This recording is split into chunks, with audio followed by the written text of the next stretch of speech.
දෙනාටම තෙරුවන් සරණයි. අද 2026 වර්ෂයේ අප්‍රේල් මාස 11 වෙනි සෙනසුරාදා ශ්‍රී ලංකාවේ වෙලාවෙන් උදෑසන 5:00යි. අදත් අපි දැන් මේ සූදානම් වෙන්නේ අපගේ ගෞරවනීය ස්වාමීන් වහන්සේ අප වෙනුවෙන් අපිට ඉතා වටිනා මේ ධර්ම කරුණු සාකච්ඡා කර ගැනීමට ප්‍රශ්න සාකච්ඡා කර ගැනීමට අදත් අපිට අවස්ථාව ලබා දීලා තියෙනවා. ඉතින් අපි සියලු දෙනාටම අපි ප්‍රශ්න සෑහෙන ප්‍රමාණයක් ලැබිලා තියෙනවා. ඉතින් අපි ගෞරවනීය ස්වාමීන් වහන්සේට ගුණපූර්වකව ආරාධනා කර සිටිනවා අප වෙනුවෙන් මේ ධර්ම සාකච්ඡාව පවත්වන ලෙසට. තෙරුවන් සරණයි ස්වාමීන් වහන්සේ. දෛ තෙරුවන් සරණයි හැම දිනාටම. නමෝ තස්ස භගවතෝ අරහතෝ සම්මා සම්බුද්දස්ස. නමෝ තස්ස භගවතෝ අරහතෝ සම්මා සම්බුද්දස්ස. නමෝ තස්ස භගවතෝ අරහතෝ සම්මා සම්බුද්දස්ස. හැම දිනාටම තෙරුවන් සරණයි. අද අපි පහුගිය වස් කාලයේ සාකච්ඡාමය ස්වරූපයෙන් අපි මෙසූම් හරහා අනුශාසනාවන් කමටහන් උපදෙස් හා තම තමන්ට තියෙන දහම් ගැටලු සාකච්ඡා කරමින් අකණ්ඩව ආවා. පසුව කටින මාසෙන් එක්ක ඒ සාකච්ඡාව නතර වුණා. ඉතින් මේ මට කීප දෙනෙකුත් මතක් කරා ඒ සාකච්ඡාව නැවත කරොත් හොඳයි කියන එක.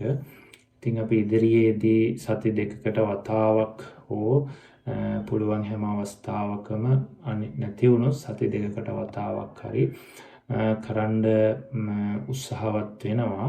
ඉතින් කොහොම වුණත් අවධානයෙන් ඉන්න හැමෝම අපි පවත්වනවා නම් ඒ සෙනසුරාදා දිනට දින දෙකකට හෝ පෙර ඒ බව දැනුම් දෙනවා. ඉතින් මේ බොහෝ පිරිසක් ඉන්නවා අප දෙන කමටහන් උපදෙස් අනුව භාවනා කරමින් තමන්ගේ හිත දියුණු කරගන්න උත්සාහවත් වෙන අය. ඉතින් ඒ අයට ධර්ම මාර්ගයේ යනකොට ඇතිවෙන විශේෂයෙන් භාවනාව තුළ ඇතිවෙන ගැටලු ඇති වුණාම සැක සංකා ඇති වුණාම ඒ කාරණාව ඉදිරියට යන්න බැරි වෙනවා. ඉතින් අපිට ඒක නීවරණයක් වශයෙන් සැකයක් විචිකිච්ඡාව වශයෙන් පැමිණුණාම ඒක හරිද වැරදිද කියන අර දෙපැත්තකට මනස යොමු වෙන නිසා අපිට අරගෙන යන්න බැරි වෙනවා. ඉතින් ඇත්තටම ශ්‍රද්ධාව කියලා කියන්නේ අපි කරගෙන යන භාවනාව තුළ තමන්ට ඍජුව පිහිටා ගන්න පුළුවන් බව. සද්ධාති තථාගතස්ස බෝධිය කියලා බුදුරජාණන් වහන්සේ දේශනා කළ ධර්මය අනුවමදමම ගමන් කරන්නේ කියන එක පිළිබඳව අපිට නිසක බවක් තිබුණොත් තමයි අපිට මේ ධර්මය අපිට පිහිටන්නේ. එතකොට අන්න ඒ සඳහා අපිට ගුරුවරයෙක්ගේ විශ්වාසය අපි තුළ දැඩිව රඳා පවත්වා ගන්නත් වෙනවා. එතකොට ඒක අනුව තමන්ට අවබෝධ කරගන්න බැරි දහම් කොටස් භාවනාවේ අවස්ථාවන් ගුරුවරයා මත විශ්වාසය තියලා ඒ ගුරුවරයාගෙන් උපදෙස් අරගෙන නිසැකව ඉදිරියට ගමන් කරනවා. ඉතින් අන්න ඒකේදී විශේෂයෙන් අපිට පේන කාරණාවක් තමයි මේ භාවනාව අපි කොච්චර නිවැරදිව දුන්නත් ඒක තමන්ට ප්‍රත්‍යක්ෂ වෙනකම් කියලා කියන්නේ අපි මාර්ගඵල අවබෝධයක් කරා යෑම නෙවෙයි. මේ සුතමේ ඥානෙ, චින්තාමේ ඥානෙ වශයෙන් තමන් හොඳට අවබෝධය ඇති වෙනකම් මේකේ ඒ ස්වභාවයන් එනවා. එතකොට ගොඩක් අය මේකට හොයනවා. හොයනවා කියන්නේ එක එක දේශනාවන් ඔස්සේ, දහම් කරුණු ඔස්සේ, පොත්පත් ඔස්සේ හොයන්න යනවා. එම හොයන්න යනකොට අපිට අපි කරගෙන යන වැඩපිළිවෙල එහෙම නැත්නම් ගුරුවරයෙක් අනුව භාවනා කරනවා නම් එයා දීපු න්‍යාය මතම හොයනවා නම් ගැටලුවක් නැහැ. නමුත් අපි විවිධ දේශනා ඔස්සේ මූලාශ්‍ර ඔස්සේ හොයනකොට අපිට විවිධ න්‍යායන් හම්බෙනවා. සමහිට අපිට දහම් පිළිබඳව සම්මාදිට්ඨිය පිළිබඳව පැහැදිලි වෙනවා. ගොඩක් එහෙම තමයි තියෙන්නේ. නමුත් ඒ භාවනාව කොතනින්ද පටන් ගන්න ඕනේ, මානසිකාරය කොහොමද කරන්න කියන්නේ ගොඩක් අපිට එහෙම හම්බෙනවා අඩුයි. ඉතින් එහෙම හම්බුණත් සමහරට අපිට හම්බෙන්නේ යම් න්‍යායක් ඔස්සේ. ඉතින් අන්න ඒ නිසා තමයි තමන් එක දිගට භාවනා කරගෙන යනවා නම් ඒක ගුරුවරයෙක් යටතේ ඒක කමටහන් පිරිසුදු කරගනිමින් ඒක නොතේරෙන තැන් අහගනිමින් ඉදිරියට ගියොත් තමයි ඒක අපිට නිවැරදිව පැටලෙන්නේ නැතුව කරගෙන යන්න පුළුවන්. ඉතින් ඒ නිසා අර විවිධ අපි මාර්ග ක්‍රමවේදයන් හොයන්න හේතුව තමයි තමන්ට මේක පිළිබඳව තාම නොහැටෙන බව. ඒ නොහැටෙන්න හේතුව ඒක ඇත්තටම ගුරුවරයාගේ හෝ ධර්මයේ දෝෂයක් නෙවෙයි. ඒක අපි අත්දැකලා තියෙන නිසා කියන්නේ. කියන්නේ මුල් කාලේ කාටත් මේ නීවරණ චිත්තය නිසා මේවා පිළිබඳව අපිට අර වැඩෙන්නේ නැති ස්වභාවයක් එනවා. ඒක වැඩුණත් ඒක ඉදිරියට අඛණ්ඩව යන්නේ නැති ස්වභාවයක් තියෙනවා. ඒක අපේ හිතේ වරින් වර මේ හිත නීවරණයන්ගෙන් වහන නිසා. ඉතින් නමුත් අන්න ඒක අපි තේරුම් අරගෙන අපි අඛණ්ඩව කියලා තියෙන විදිහට කරගෙන හිතත් ආරක්ෂා කරගෙන සති සම්පජන්ණින් යුක්තව ප්‍රායෝගිකව මතු කරගනිමින් කාලයක් කරනකොට අපි නීවරණත් ගෙවිලා මේ අර අපි මතු කරගන්න කියපු ඒ පරමාර්ථ ධර්මය හිතේ මතු වෙන්න ගන්නවා. තවම සම්මුති ධර්මයන් මත මනස බොහෝ කාලයක් පුරුදු නිසා පවතින නිසා තවම ඒවට තමයි දුවන්න බලන්නේ. ඉතින් ඒ නිසා පස්සේ එයාට මේ ආයතන හය හරහා හම්බෙන හැම අරමුණක්ම එයාට මේ නාම රූප වශයෙන් මතු කරගන්න පුළුවන්කම හැකියාව ලැබෙනවා. ඒ විදිහට ලෝකේ දකින්න පුරුදු වෙනවා. ඒක වෙනකම් ඒ කියන්නේ මේක අපිට කමටහන මතු වෙනකම්. අන්න අපි සරලව කිව්වොත් මේ අපිට කර්මස්ථානේ මතු වෙන්න ඕනේ. ඒකට උග්ඝා කෞශල්‍ය කියලා මම ඔය ඉතිස්සලා මතක් කරලා තියෙනවා. අපි කසිනයක් ගත්තාම කසිනේ දිහා බලාගෙන ඇස් අරගෙන බලාගෙන ඇස් පියාගෙන බලාන මේ විදිහට අපේ මනසට මේ කසින මණ්ඩලය ගන්නවානේ. ඒ ගත්තාම අපිට ආපහු කසින මණ්ඩලය අවශ්‍ය නැහැ. ඒ වගේ අපි අට්ටික සංඥාව වුණත් ඒ වගේ පිළිකුල් භාවනාව මේ හැම එකකදීම කරන්න යන්නේ වගේ දෙයක්. ඒක මතු කර ගැනීමක් කරන්න. එතකොට අපේ ඒක කර්මස්ථානේ මතු වෙනවා. අන්නේ කර්මස්ථානේ මතු වෙනකම් අපිට මේකේ ව්‍යාකූලතාවයන් එනවා. ඉතින් ඒක අපි තේරුම් අරගෙන හැම වෙලාවෙම මේක අර වෛද්‍යවරයෙකුට ලෙඩේ කියනවා වගේ Tamanට නොතේරෙන තැන අඩුපාඩු වැඩෙන්නේ නැති තැන මේවා ගුරුවරයාට කියවහම යාට අර මානසිකාර ක්‍රමය අල්ලලා දීලා තව ඒක ඉස්සරහට යන්න ඊට පස්සේ මතුවෙනවා. මොකද අපි කොච්චර වුණත් මේ ධාතු කර්මස්ථානය හෝ අපි කරන භාවනාව මතුවෙන විදිහට කරොත් ඉක්මනට කර්මස්ථානයේ උග්ඝා කෞශල්‍ය හේවත් අපිට ඒක මතුවෙනවා. එහෙම නැතුව අපි නිකන් මානසිකාරයේ විතරක් වුණොත් අපේ සම්මුතිය ගැලවෙන විදිහට මනස පැවැත්වුවේ නැත්නම් ඒක මතුවෙන්නේ අමාරුයි. ඒක තේරෙන්නේ නැහැ. ආයෙත් අහපහුව අපි භාවනා කරන වෙලාවට තේරෙනවා. ඊට පස්සේ ඒක ආපහු වැහිලා යනවා. ඉතින් අන්න ඒ නිසා අන්න ඒ කාරණාව අපි භාවනා කරන අය හොඳින් මතක තියාගන්න ඕනේ. ඉතින් අපි මේ සාකච්ඡාවත් මූලිකත්වය අපි දෙන්නේ භාවනා කරන අයට කමටහන් පිරිසුදු කරගන්න හා ඒ භාවනා කරගෙන යනකොට ඇතිවෙන ගැටලු ප්‍රශ්න ඉදිරිපත් කරලා निराකරණය කරගන්න තමයි මූලිකත්වය දෙන්නේ. ඊට අමතරව එයාට දහම් දැනුම ලබා ගන්න හා ධර්මීය යම් ගැටලු තැන් निराකරණය කරගන්නත් මේ සඳහා අවස්ථාව තියෙනවා. ඉතින් මට හිතුණා මේ අනුශාසනාවත් එක්ක මේ ගෲප් එකේ ප්‍රශ්නයක් දාලා තිබුණා. ඒකෙන්ම පටන් ගත්තොත් හොඳයි කියලා. ඒක අන්තිමේට වගේ තිබුණ එක.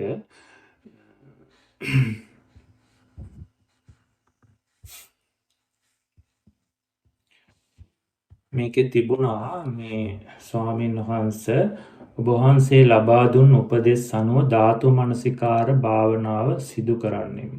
මුලදී එය තරමක් අපහසු විය. නමුත් මම දැන් දිනපතා වඩමි. මට එය දැන් ඉතාමත් හොඳින් වැඩිය හැකිය.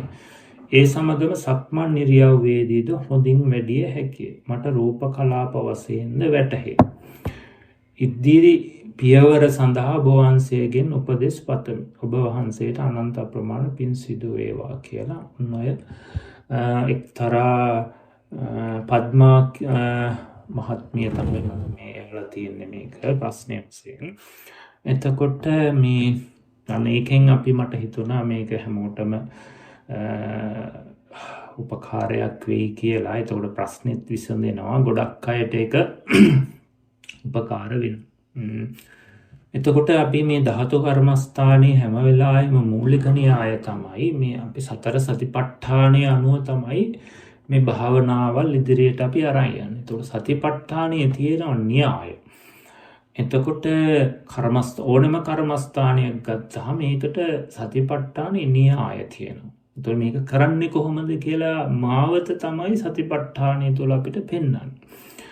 එතකොට ඒ සිහිය පිහිටවාගත යුතු ආකාරය පිළිබඳව පෙන්වනවා. එතකොට ඒකට අපිට කර්මස්ථාන 21කින් කායානුපස්සනා, වේදනානුපස්සනා, චිත්තානුපස්සනා, ධම්මානුපස්සනා කියලා ඔය කර්මස්ථාන 21ක් අන්තර්ගත වෙන ආකාරයට න්‍යායක් පෙන්වලා තියෙනවා. එතකොට මම ඔය ඉතිස්සෙල්ලා මතක් කරලා තියෙන මේ ධාතු කර්මස්ථානයේ හැම කමඨහනකටම පොදු න්‍යායක් තියෙනවා. ඒක මුලින්ම බුදුරජාණන් වහන්සේ පෙන්වනවා. ඊට පස්සේ තමයි ඒ න්‍යායට තමන්ගේ කර්මස්ථානයේ ඇතුළු කරන්නේ. අපි ආනාපාන සතිය නම් ධාතු කර්මස්ථානයේ පිළිකුල් භාවනාව, ඉරියාපත බබ්බේ මේ හැම එකටම පොදු න්‍යායක් තියෙනවා. අනේ ඒකට තමයි අපි අපේ කර්මස්ථානයේ බහලන්නේ. නැත්නම් එකින් එකට වෙනස් වුණොත් මහා මේකේ විශාල විස්තරයක් ගොඩක් වෙනවනේ.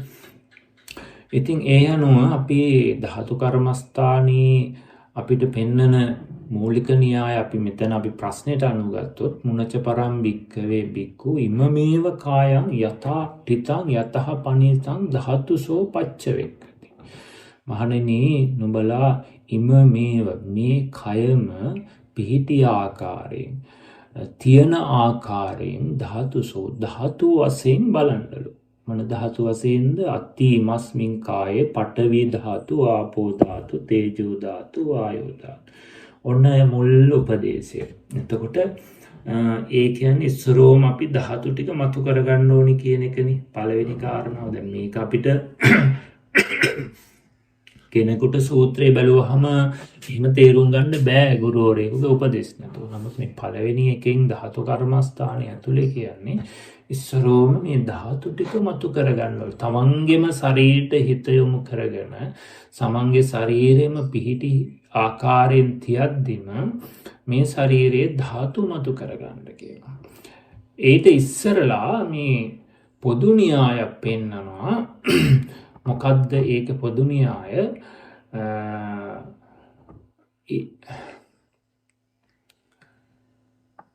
ආතාපි සම්පජානෝ සතිමා විනීය ලෝකේ අභිච්ඡා දෝමනස. ඔන්නෝක හැම කර්මස්ථානයකටම තියෙනවනේ.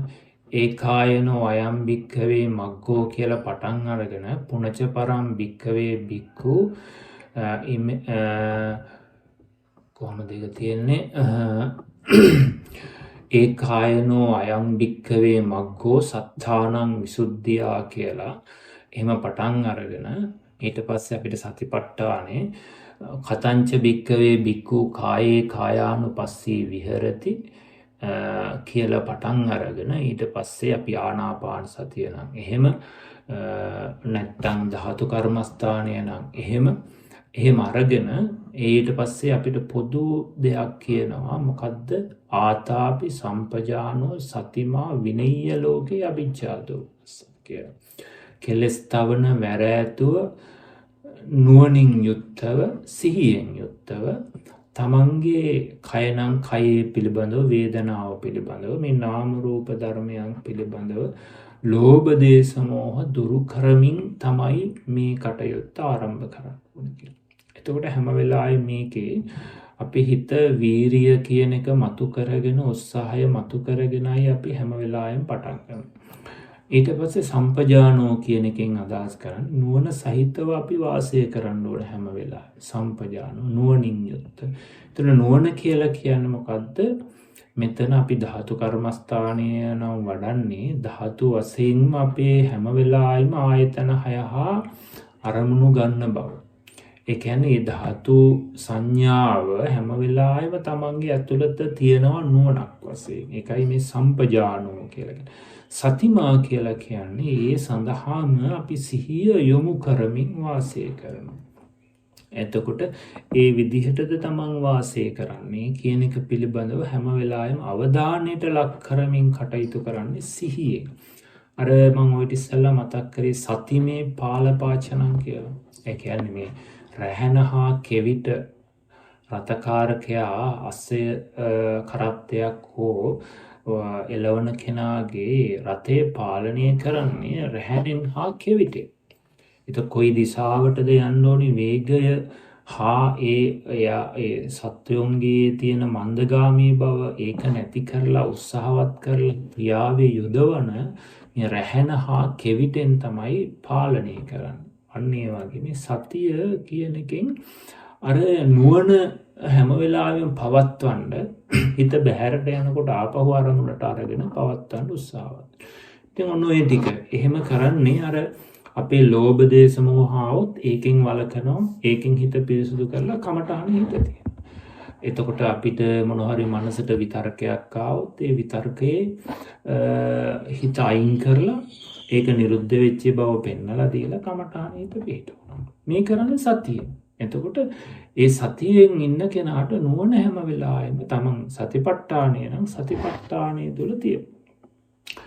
ඔක සාමාන්‍යයෙන් මං කොයි කර්මස්ථානයටත් පොදුවේ අපි දැනගන්න හිතුව කාරණා. ඉතින් මේක මං කාලෙකින් මේ භාවනා පිළිබඳව උපදෙස් දුන්නේ නැති නිසා මේ කාරණාව මං මතක් කරන්නේ. එතකොට අපි හැමෝම පොදුවේ අපි හැමෝම භාවනාවක් පුහුණු කළ යුතුමයි.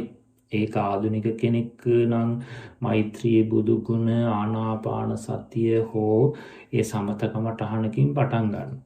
පටන් අරගෙන විපස්සනා කර්මස්ථානයක්ද මේ දෙක කෙනෙක්ගේ ජීවිතයේ අනිවාර්යෙන් තබාගත යුතුමයි. ඒක අපි එහෙම නැතුව බණ අහන එකට හෝ පින්කම් කුසල් කියන මේකට විතරක් සීමා වෙලා ඉන්න එපා. මොකද මේ අපිට ලැබුණු අවසාන අවස්ථාව මේ බුද්ධ ශාසනයෙන් ලැබෙන.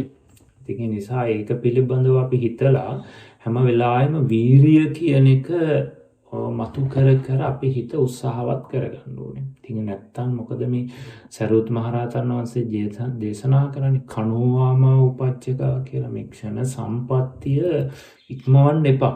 ඉක්මවා නිකන් අපතේ අරගන්න එපා. අපිට හැම මොහොතම මේ දවසක් මාසයක් සති පැය ගෙවිලා යනවා කියලා කියන්නේ ක්ෂණ සම්පත්තිය තමයි අපිට අතහැරෙන්නේ. අපි රැට නිදා ගන්න මොහොතේ මේ ක්ෂණ සම්පත්තිය ටික ටික ගෙවි යනවා. ඉතින් අන්න ඒ නිසා අපි හැමෝම කර්මස්ථානයක නිරත විය යුතුමයි කියන එක හැමෝම අවධාරණයෙන් තියාගන්න. ඉතින් එතකොට ඒ භාවනා කරන කෙනාගේ හැම වෙලාවෙම වීරිය තියෙන්න ඕනේ, නුවණ තියෙන්න ඕනේ හා සිහියෙන් යුක්තව වාසය කරමින් තමන්ගේ හිතේ ලෝභ දේශ මොහ හඳුනා ගනිමින් මේවා හිත සුද්ධ කර යන එක තමයි භාවනාවේ ආදි කර්මික කෙනාගේ මූලික වැඩපිළිවෙල පටන් ගන්න. එතකොට ඒක සමත කර්මස්ථානයක් වුණත් එයා ඒ සමතේ තුල දියුණු වෙන්න නම් එයාගේ ලෝභ දේශ මොහ නීවරණ සුද්ධ කර පටන් ගන්නවා. විපස්සනා කරන කෙනත් අන්න එහෙම. එතකොට අන්න ඒ විදිහට භාවනා කරගෙන යන කෙනා දැන් අර මේ අපේ මහත්මිය මතක් කරලා තියෙන ධාතුව හොඳට ප්‍රකට වෙනවා. දැන් මුලින් අමාරුණා කියලා. එතකොට ඇත්ත අන්න ඒ කාරණා. කාටත් ඒක අමාරුයි. මුලින් අපහසුයි. නමුත් පසුව ඒක නැවත නැවත කරන්න නිතර කරන්න ඒක හුරු වෙනවා. සතෙක් වුණත් අපි එකපාරම দমনය කරන්න බෑ. ඒ සතා দমনය කරන්න අමාරුයි. නමුත් ඒ සතාවට නැවත පුහුණු කරනකොට නිතර කරනකොට ඒ සතාව පුහුණුවට යෙදෙනවා. ඒ සතාව පුරුදු වෙනවා ඒ කටයුත්තේ. අන්න ඒ වගේ පහසුලා ධාතු මතුවනම් පස්සේ ඊට පස්සේ අපේ ශරීරයේ ධාතු කොටස් වලට බෙදාගෙන පඨවි ධාතු කොටස්, ආපෝ කොටස්, තේජෝ කොටස්, වායෝ කොටස් වලට බෙදාගෙන අර අපි මතු කරගත්ත පඨවි සංඥාව, ධාතු සංඥාව අර කොටස් වලට තියෙනවා. කෙස්, ලොම්, නිය, දත් ආදී මේ තදගතිය ලක්ෂණ කොට ඇති පඨවි ධාතු කොටස්. ඊට පස්සේ කෙලසෙම සොටු සැරවාදී මේ කොටස් 20 ආපෝ ධාතුව උස්සන්න කොට ඇති ආපෝ කොටස්. ඊට පස්සේ මේ දවන, තවන, පැසවන ස්වභාවයෙන් යුක්තව මේ ශරීරයේ තියෙන ඒවා අරමුණු කරමින් මේ තේජෝ කොටස්. එතකොට හමන පිම්මෙන හැකිලෙන ස්වභාවයේ චලනය වෙන ස්වභාවයෙන් යුක්ත කොටස් 6 මොනවද? ඒ අංගමංගානුසාරී වාතය, කුච්චිසයා වාතය, කොට්ටාසත වාතය, ආස්වාස ප්‍රාස්වාස වාතය ආදී මේ අපේ ඉරියව් චලනය කරන වාතය ආදී මේ කොටස් මේ වායෝ කොටස් කියලා. අන්න ඒක තමයි මේ කලාප වශයෙන් බලනවා කියලා කියන්නේ. එතකොට අර මහත්මිය මතක් කරලා තියෙනවා දැන් මට කලාප වශයෙන් වැටහෙනවා. කලාප වශයෙන් වැටහෙනවා කියනකොට අපි ධාතු කර්මස්ථානේ කලාප බෙදා ගන්න ඕන ඔය විදියට. ඒ නිසා අපි එකපාරම නිකන් රූප කලාප වලට සුද්ධාෂ්ටකයක තියෙන කලාප වලට බෙදන්න යන්න එපා කවුරුත්. ඒක අපි ධර්මයේ දැනුමක් වශයෙන් තියාගත්තට කමන්නේ. මේ භාවනාවක් කරගෙන යනකොට එහෙම නෙවෙයි අපිට හැමදාම රැවටෙන සංඥාවල් ගන්න පුළුවන් මට්ටමින් තමයි මේක පටන් ගන්න. එතකොට අපිට හොඳටම කෙස් කියන එක තුල තමයි රැවටෙන්නේ. එතකොට ඒකේ තියෙන රූප කලාප නෙවෙයිනේ අපි දකින්නේ. අපි දකින්නේ කෙස්, ලොම්, නියපොතු මේවා තමයි අපි දකින්නේ. එතකොට ඒවා දකින්නේ පුද්ගලයෙකුගේ හැටියට, කෙනෙකුගේ හැටියට. එතකොට අන්න ඒ නිසා මේ කෙස් කියන එක අරමුණු කරනවා කලාපයක් හැටියට. මේ ධාතු කොටස් අපි ගත්තාම මේ කොටස් 42කින් ඒ 42කින් මේ පඨවි කොටස් 20 අරගෙන එතකොට ඒකේ කෙස් කියලා කියන්නේ මේ ශරීරයේ තියෙන පඨවි ධාතු කොටසක්. ලොම් කියන්නේ පඨවි ධාතු කොටසක්. එතකොට ඒක සත්වයක් පුද්ගලයෙක් නෙවෙයි. ඒක සත්ව පුද්ගල නොවුණු අනාත්ම වූ ධාතු කොටසක්. අපි ගහක මුලක් ගත්තාම මේක පුද්ගලයෙක් නෙවෙයි මේ ගහේ තියෙන කොටසක්. අන්න ඒ විදිහට මේ රූපය අපි ගහ කියන එක රූපයක් ගත්තාම ඒ රූපේ කොටස් තියෙනවා. ඒ කොටස් ටික එකතු වෙලානේ අපිට ගහ කියන රූපයක්ම වෙලා තියෙන්නේ.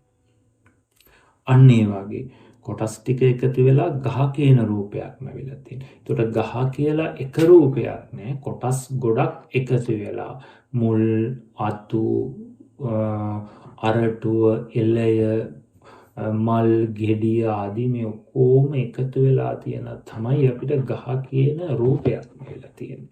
එතකොට ඒ ගහ කියලා අපිට එකක් හම්බෙන්නේ නෑ වගේ මේ රූපය අන්න ඒ වගේ මේ කොටස් එකතුවක්. එතකොට එහෙම බලන්නේ ඇයි මේ ආත්ම සංඥාව ගෙවෙන්නේ.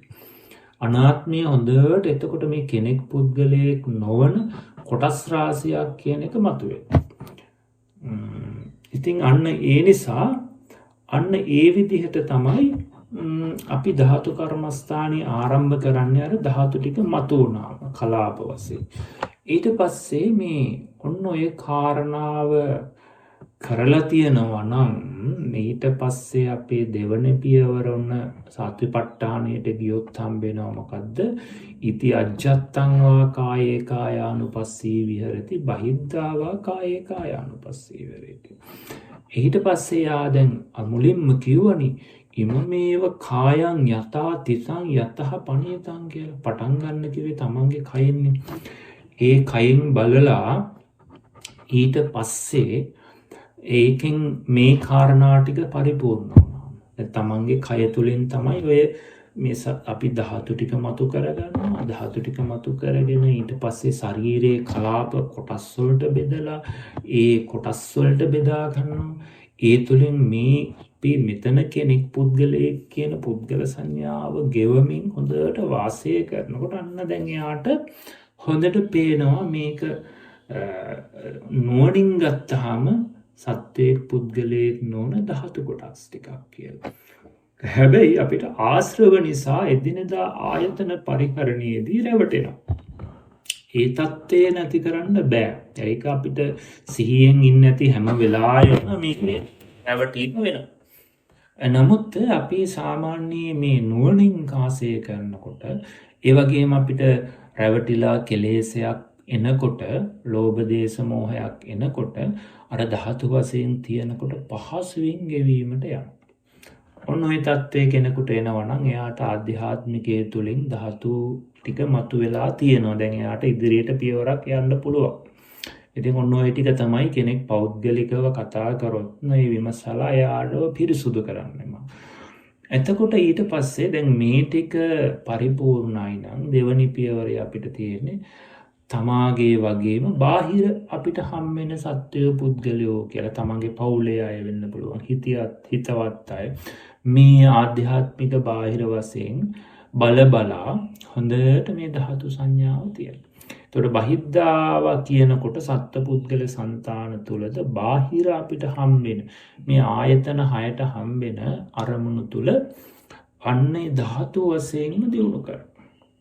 ඔන්න ඔය ධාතු සංඥාව හොඳට දියුණු වෙන්න ඕන.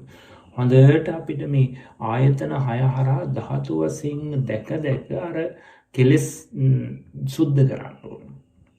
නැත්තම් අපිට රූපයක් පේනකොට එහෙත් අපිට සම්මුති වශයෙන් ගෙවල් දොරවල් ඊට ගඩන් සත්වයෝ මිනිස්සුયો අපිට හඬක් ඇහුණොත් සතෙක් බල්ලෙක් කෑ ගැහුවා කුරුල්ලෙක් කෑ ගැහුවා මිනිස්සෙක් කතා කරා දරුවා කතා කරා කියලා ඔන්න ඔය සංඥා ගොඩක් සම්මුති පඤ්ඤප්ති පුද්ගල භාවයේ සක්කාය දිට්ඨියත් එක්ක බැඳුණු සංඥා ගොඩක් තමයි අපි කාලයක් දාන්නේ. ඔන්න ඔය ටික ගෙවෙන්න එක තමයි දැන් මං ආපහු මේ අලුතෙන් මතක් කරගෙන යන්නේ මේක. එතකොට මේ කාරණා දැනුවත් අය ඉන්නවා මෙතන. නමුත් මේක අපේ ඔය අලුත් වෙන්න ඕනේ. ඒ නිසා තමයි මතක් කරන්නේ. මොකද මේ මහත්මිය අහලා තිබුණා ඉදිරි පියවර කොහොමද කියන එක. එතකොට ඉදිරි පියවර අපි පටන් ගන්නේ සතිපට්ඨාන න්‍යායට අනුව. එතකොට ඒ විදිහට තමන් ආධ්‍යාත්මික බාහිරත් බලනවා. මේකේ කලබල වෙන්න ඕනේ. මේ ධාතු කර්මස්ථානේ වඩන්න ආශ්‍රව ගෙවෙනවා. ආශ්‍රව ගෙවි අපි තුල නීවරණ ගෙවෙනවා. ඒතව සති සමාධියත් අනිත් පැත්තෙන් දියුණුවනවා. ඉන්ද්‍රිය ධර්මයෝ දියුණුවනවා. ඊට පස්සේ ඒක දියුණුවනවා සමුදය ධම්මානුපස්සීවා කායස්මින් විහෙරති. අන්න මේ ධාතුන්ගේ ඇතිවීම නැතිවීම දකින්න. අනෝ එතකොට මේ ධාතු වල පටවි ධාතු කොටස් හටගන්නේ කොහොමද? ඒවා අපි කතා කර කම්මයෙන් චිත්තයෙන් ඊතුවෙන් ආහාරයෙන් මේවා හටගන්නවා. කවුරුත් ඇති කරන්නේ නැහැ. අපි පහල කරන්නේ නැහැ. මේවා ඒ ප්‍රත්‍ය නිසා උපදින්නේ. ශබ්දය කියන එක අපි හිතුවට මම මේසෙට තට්ටු කරාම සද්දය ඇති වුණා කියලා නෑ. ඒක සිතත් චේතනාවත් අනුව මේ වස්තු දෙකක් ගැටීමට සැලැස්වීම අනාත්මව සිද්ධ වෙන එකක්. ඒක චිත්තචෛසික ධර්මයන් තුලින් ඒ ශබ්ද උපද්දවන්නත් පුළුවන්. එහෙම නැත්නම් අවිඥානික වස්තු ගැටීම නිසා ශබ්ද උපදිනවා. එතකොට අවිඥානික වස්තු ගැටීම නිසා උපදින ශබ්ද අපි ඒවා ඍතුජ ශබ්ද හැටියට සිතින් උපද්දවන ශබ්ද චිත්ත ප්‍රත්‍යයෙන් උපදින ශබ්ද හැටියටත් පෙන්වනවා.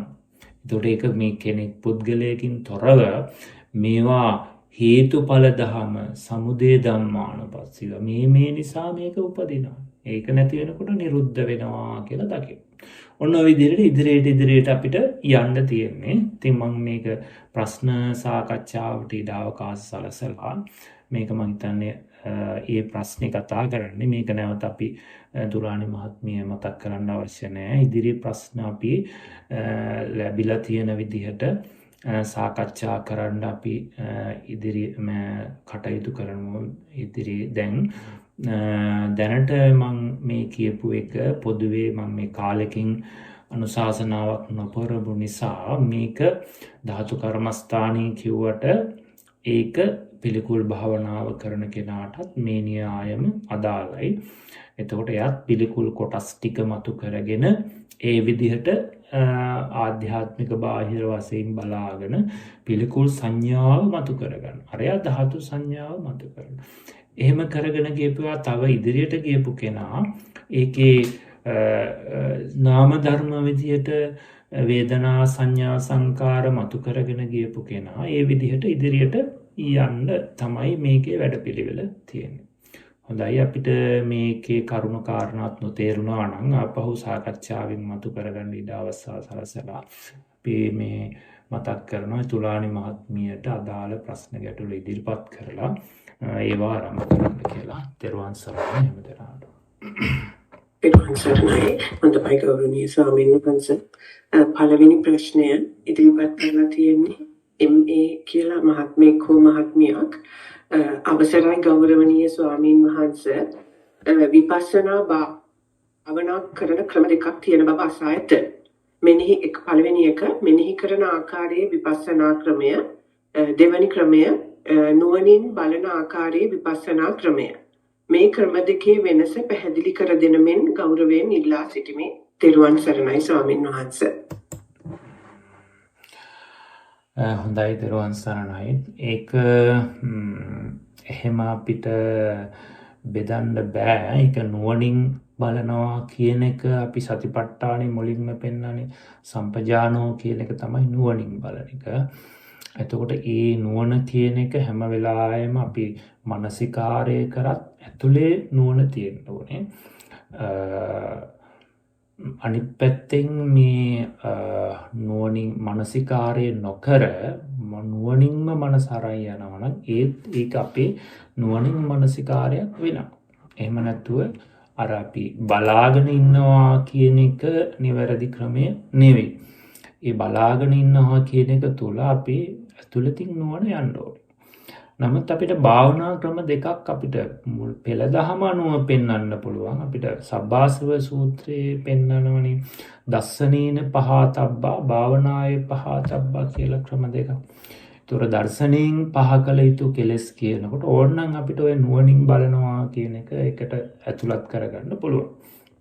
එතකොට ඒක අර මුලින් අපි මේ දර්ශනයකින්ම දැකලා ඒක තමයි මේ මුලින්ම අපි හැමෝටම කියලා දෙන්නේ. මේ දර්ශනීයට පත්වෙන කෙනා ඉස්සරෝම සම්මුතිය බිඳගෙන ධාතු මතු කරගෙන ඒවා බල හොඳට නාම රූප විදිහට ලෝකේ දකින්න පුරුදු වෙලා ඒවා සම්මර්ෂණය කරලා ඊට පස්සේ හේතුඵල දහමත් දකින්නකොට එයාට අර දර්ශනයකටපත් වෙනවා. ඇත්තටම මේ ලෝකේ කියන්නේ ස්කන්ධ ටිකක්. මේ ස්කන්ධයෝ හේතු ප්‍රත්‍යයෙන් හටගෙන ඉතුරු නැතුව නිරුද්ධ වෙනවා. යං කිංචි සමුදය ධම්මං සම්භන්තං නිරෝධ ධම්මං කියන මේ දහම් ඇස අපි මතු කරගන්නවා. එහෙම නැත්නම් අර තව කියන්නේ අනිච්චාවත සංඛාරා උපාද වය ධම්මිනෝ උපජ්ජිත්තා නිරුච්ඡanti තේසං උපසමෝස. මේ සංස්කාරය නාම රූප ධර්මෝ ඒකාන්තයෙන් අනිත්‍යයි. උපාද වය ධම්මිනෝ ඇති වෙලා නැති වෙන ධර්ම ටිකක්. උපජ්ජිත්තා නිරුද්ධanti උපද නිරුද්ධ වෙනවා කියන මෙන්න මේ ඇස අපි තමයි ඉස්සරෝම මතු කරගන්නේ. එතකොට ඒක නාම රූප මතු කරගෙන හේතුඵල ධම බලනකොට යාට අර ඇත්තටම මෙතන තියෙන යථා ස්වභාවය මතු වෙලා එනවා. ඒක අපි අර ධර්මයේ නුවණින් බල පුද්ගල භාවයේ ගෙවෙන විදිහට හොඳට මතු කරගෙන සම්මුතිය ගලවා මතු කරගන්න එක. ඒකට තමයි අර දර්ශනයේ පහතක්. ඒකත් භාවනාවක් තමයි. හැබැයි භාවනාව වුණාට මේක මුල් තැන දෙන්නේ දැකීමට, නුවණට. ඊට පස්සේ අපිට දර්ශනයෙන් පහ කළොත් භාවනාන් පහතබ්බ කියලා වෙනම පෙන්වන්නේ අර අපි නුවණ මතු කරගත්තත් අපිට මේ රූපයේ ධාතු වශයෙන් හොඳට නුවණින් වැටහුණත් අර කාලයක් පුරුදු කරපු සාංශාරික වශයෙන්ද ගෙන ආපු ආශ්‍රව නිසා නැවත අපේ රැවටෙනවා. අන්න ඒක නැති කරන්න මේ භාවනාව නැවත නැවත අර මනසිකාරය කරමින් සම්මර්ෂණය කරමින් පුහුණු කරනකොට අර ආශ්‍රව ගෙවෙනවා. එතකොට අපි ශිල්පයක් වුණත් ඉගෙනගෙන ඒ ශිල්පය නැවත නැවත හදාරන්න මේ ශිල්පය තුලට අපි ඇතුල් වෙනවනේ. අන්න ඒ වගේ තමයි. ඒ වගේ මේ මනසිකාර ක්‍රමය කියන එකෙන් අපිට ඒක දාන්න පුළුවන් අර භාවනාවේ පහතබ්බ කියලා නැවත මේ මතු කරගත්ත නුවණ ආයතන 6 හරහා පවත්තන්න ආශ්‍රව ගෙවෙන. අන්න ඔය න්‍යායන් දෙක තමයි අපිට මේ භාවනා ක්‍රම දෙක හැටියට පෙන්වන්න තියෙන්නේ. ඔය දෙකට අපිට ඕනනම් අර කියන කාරණා දෙක දාගන්න පුළුවන්. ඊට අමතරව අපිට ඔය පටිසම්භිදා මග්ගයේ දෙවනි පතේ හම්බෙනවනේ භාවනා ක්‍රම 4ක්. ඒක මොකද්ද? සමත පුබ්බංගම විපස්සනා, විපස්සනා පුබ්බංගම සමත, සමත විපස්සනා යොගනද්ද, ධම්මුද්දච්ච මානසා කියලා ඔය ක්‍රම 4ක්. එතකොට යම් කිසි කෙනෙක් අරිහත්ත්වයක් ප්‍රකාශ කරනවා මේ 4න් එකකින් තමයි ප්‍රකාශ කරන්නේ. එතකොට ඒක අර සමතය විපස්සනා වශයෙන්. ඒතර විදර්ශනාවම අපි භාවනා ක්‍රම දෙකකට කැඩුවොත් මගේ ප්‍රශ්නේ නිසා මම මේ කියන්නේ. එහෙම කැඩුවොත් අපිට හම්බ වෙනවා එකක් තමයි අපි නුවණින් කරන එක කියලා අපිට ගන්න වෙන්නේ මේ කමඨහන මතු කරගෙන නාම රූප මතු කරගෙන එයා සම්මුතියෙන් මිදිලා මේ පරමාර්ථ ධර්මයන්ට මතු කරගන්න අවස්ථාව. ඒත් ඒක අපිට රැඳෙන්නේ නෑ මේ ආශ්‍රව නිසා. ඒ නිසා නැවත මතු කරගත්ත නුවණ භාවිතා කරන්න එයාට ලෝකයේ ධාතු වශයෙන් පේන්න ගන්නවා. එහෙම නැත්නම් නාම රූප වශයෙන් දකින්න පුළුවන්කම තියෙනවා. මේ විදිහට අපිට ඒක ධර්මානුකූලව ඉතා නිවැරදිව විග්‍රහ කරන්න පුළුවන්. ඔය මං විග්‍රහ කරපු ටික හැම වෙලාවෙම ඕන තැනකන පොදු න්‍යායක්. නමුත් කෙනෙකු මොනවා හරි දෙයක් පදනම් කරගෙන බෙදනවා ඇති. ඒ වගේ එකක් දැකලා වෙන්න ඇති. මේ මහත්මිය අහන්න ඇත්තේ කවුරු හරි දේශනා කරපු දේශනාවක්. ඒතකොට ඒක අපිට ඔය වගේ කිව්වට බෑ. ඒක ගොඩාක් මුණා පදනමක් යටදෙද විස්තර කරලා තියෙන්නේ කියන එකත් එක්ක තමයි කියන්න වෙන්නේ. නමුත් කොයි විදිහට කතා කරත් මේ අපිට පෙළ දහමෙන් හම්බෙන මූලාශ්‍ර වලට ගත්තොත් ওই විදිය කරගෙන ගියාම අපිට වරදක් වෙන්නේ නැහැ. ත්‍රිවංශ සරණයි. ත්‍රිවංශ සරණයි ස්වාමීන් වහන්සේ.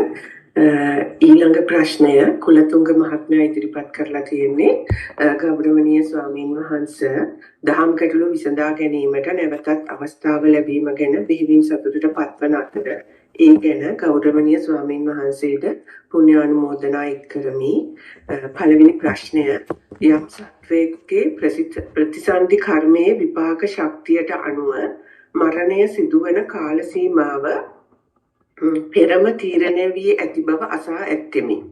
වර්තමාන භවයේ සිදු කරන කුසල කර්මයක් හේතුවෙන් ඉහත කී විපාකයේ කර්ම ශක්තිය වෙනස් කිරීමට හෝ මරණය සිදුවන කාලවකවානුව අඩු වැඩි කිරීමක් කළ හැකිද කියන ප්‍රශ්නේ තමයි ස්වාමීන් වහන්සේ පළවෙනි ප්‍රශ්නේ. හොඳයි. මේ ත්‍රිවංශ සරණයි අපි මතක් කරනවා මුලින් මේ ප්‍රශ්න අහන අය සම්බන්ධ වෙලා ඉන්නවා නම් මම කතා කරන එකේ මොනවාරි තේරෙනකෝ පැහැදිලි කරගන්න අවශ්‍යයි නම් මයික් එක අන්මියුට් කරලා කතා කරන්න පුළුවන්. එතකොට මේ ප්‍රශ්නේ තියෙන වාරය තුල හොඳයි. මෙතකොට කුලතුංග මහත්මයා ඉදිරිපත් කරලා තිබුණු එකේ සාමාන්‍ය කෙනෙකුගේ ප්‍රතිසන්දි අවස්ථාවෙම යාගේ ආයුෂ තීරණය වෙන ස්වභාවයක් ඒ කර්මයේ තුල තියෙනවා. එතකොට ඒක පස්සේ වෙනත් කුසල කර්මයකින් වෙනස් කරන්න පුළුවන්ද කියන එක තමයි අහන්නේ.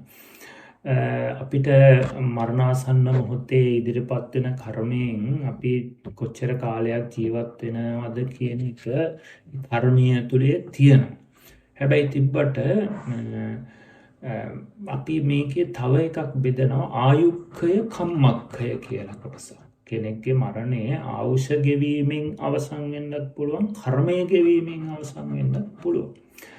ඒතර ඒ කාරණාවෙන් කිව්වේ එදාට පවතින ආයුෂ කොච්චරද? දැන් අද කාලේ නම් ආයුෂ අපි කියමු අවුරුදු 100ක් නෑ අද මිනිස්සුන්ගේ පරමායුෂ.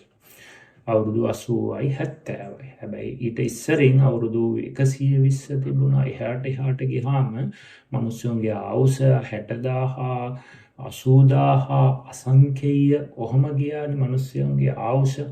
ඒතකොට ඒ කාලෙට තියෙන ආයුෂ. එතකොට අපි කියමුකෝ අද අපිට මේ ප්‍රතිසන්දියෙන් ලැබුණේ ආයුෂ ප්‍රමාණය ඒ චිත්තයේ තිබෙන අවුරුදු 50ක් ජීවත් වෙන්න විතරයි ඒ ශක්තිය කර්ම ශක්තිය තියෙන ජීවිතේන්ද්‍ර රූපයෙන් දීලා තියෙන. හැබැයි එවකට ආයුෂ තියෙනවා යාට අවුරුදු 70 අද කාලේ. නමුත් එයාගේ ආයුෂ 70ක් තිබුණාට ඉන්නේ නැහැ කර්මක්ෂය වීමෙන් මරණය සිද්ධ වෙනවා. එතකොට ඒක වර්තමානයේ අර කර්මයෙන් අපිට නියත කරලා තියෙන එකට අනුවම සිද්ධ වෙනවා. හැබැයි තව එකක් තියෙනවා අපිට කර්මයෙන් දෙනවා ආයුෂ 120ක් නෙවෙයි අවුරුදු 1000ක් ජීවත් වෙන්න පුළුවන් කර්ම ශක්තියක් තියෙන සිත් උපදිනවා. ඒක අපි උදාහරණයක් ගත්තොත් බෝසතාණන් වහන්සේ නමක් මව් කුසක පිරිසිද්ද ගන්නකොට ඒ ප්‍රතිසන්දි චිත්තයේ අසංඛේයයක් ජීවත් වෙන්න පුළුවන් ආයුෂ තියනවා ඒ ප්‍රතිසන්දි චිත්තයේ තුල. ඒ තරම් ප්‍රබල සිතක් තමයි බෝසතාණන් වහන්සේ මව් කුසේ පිරිස.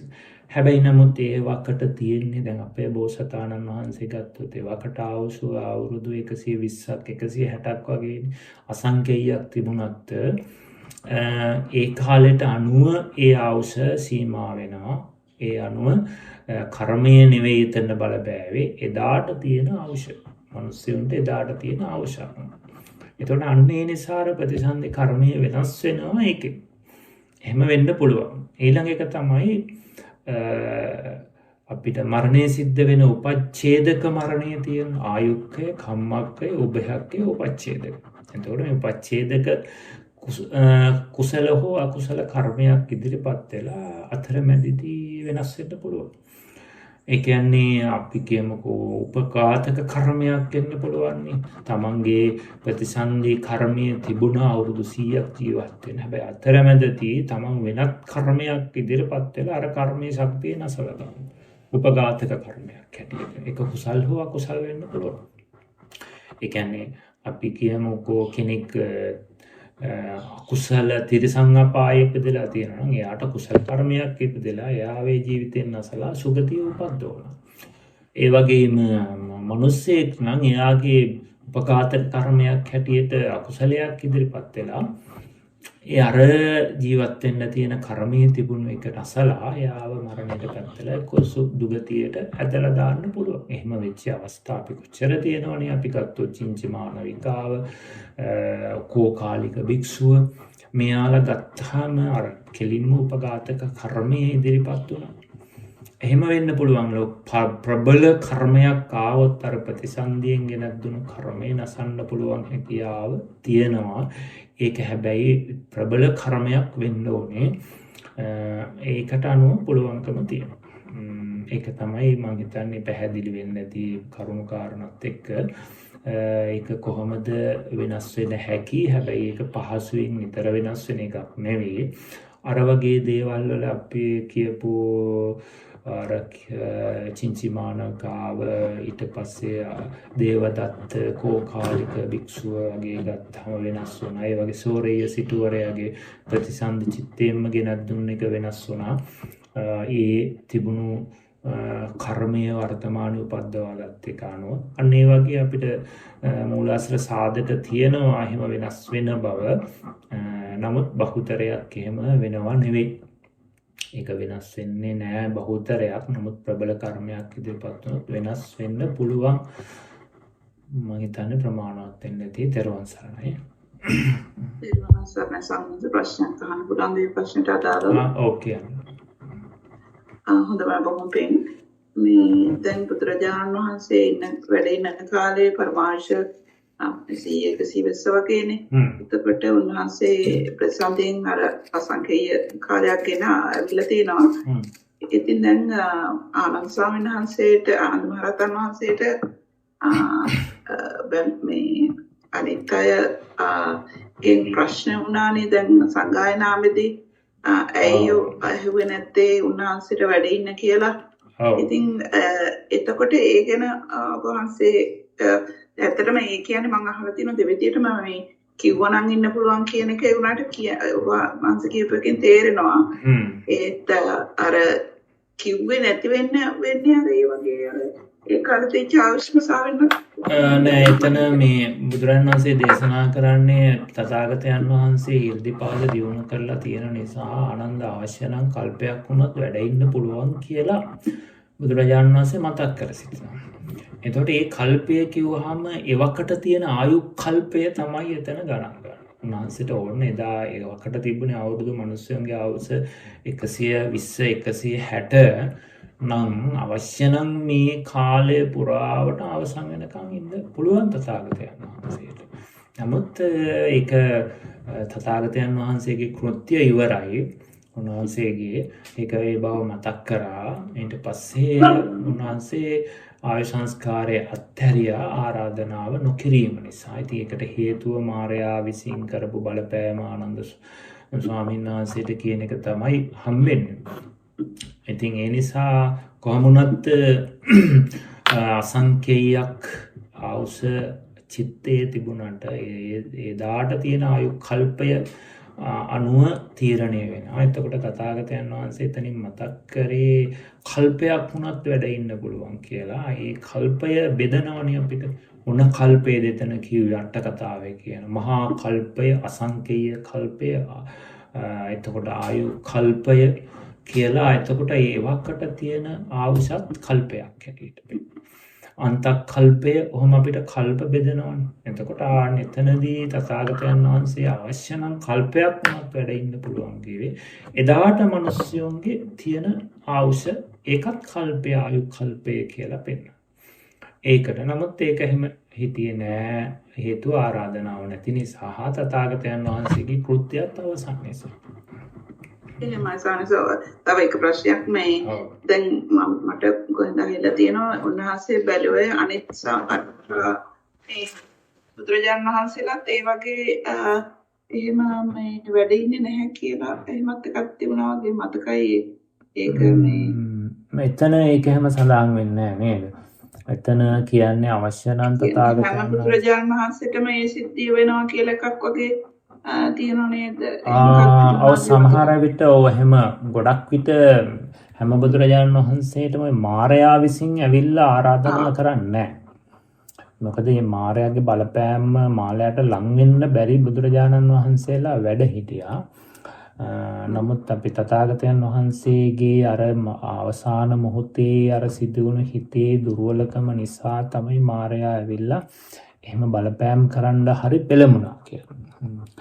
නැත්තම් තථාගතයන් වහන්සේ නමක් බලන්නේ දැන් භික්ෂු භික්ෂුණී උපාසක උපාසිකා සිව්වන පිරිස ධර්මයෙන් සන්නද්ධයිද නිසකයිද පරිපූර්ණයිද පරිපූර්ණයි නම් තථාගත කෘත්‍ය අවසන්. එතකොට උන්වහන්සේ පිරිනවන් පාන්න පුළුවන්. දැන්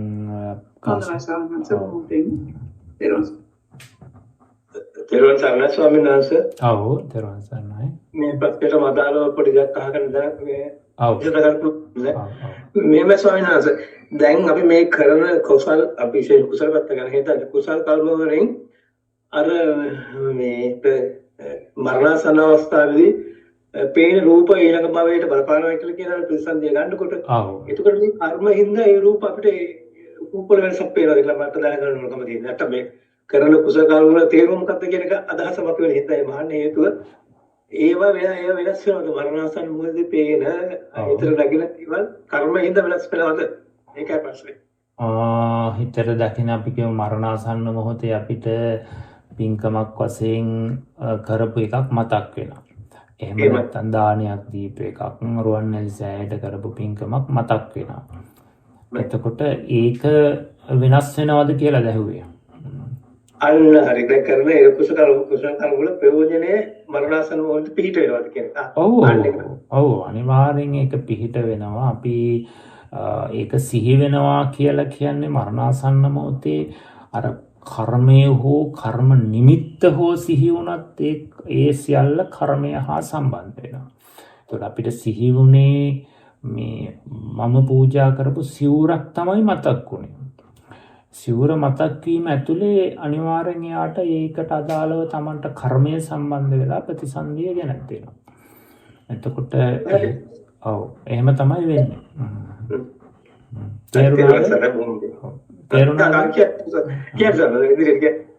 තේරුණා නම් හරි.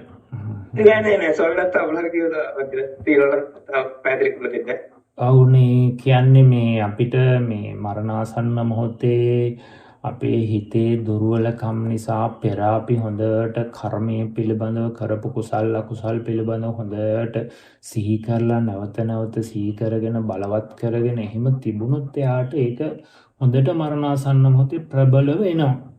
නමුත් අපිට එහෙම නැති වුණොත් අපිට ඒක මරණාසන්න මොහොතේ දුර්වලව සිහි වෙන්නත් ඉඩ තියෙනවා.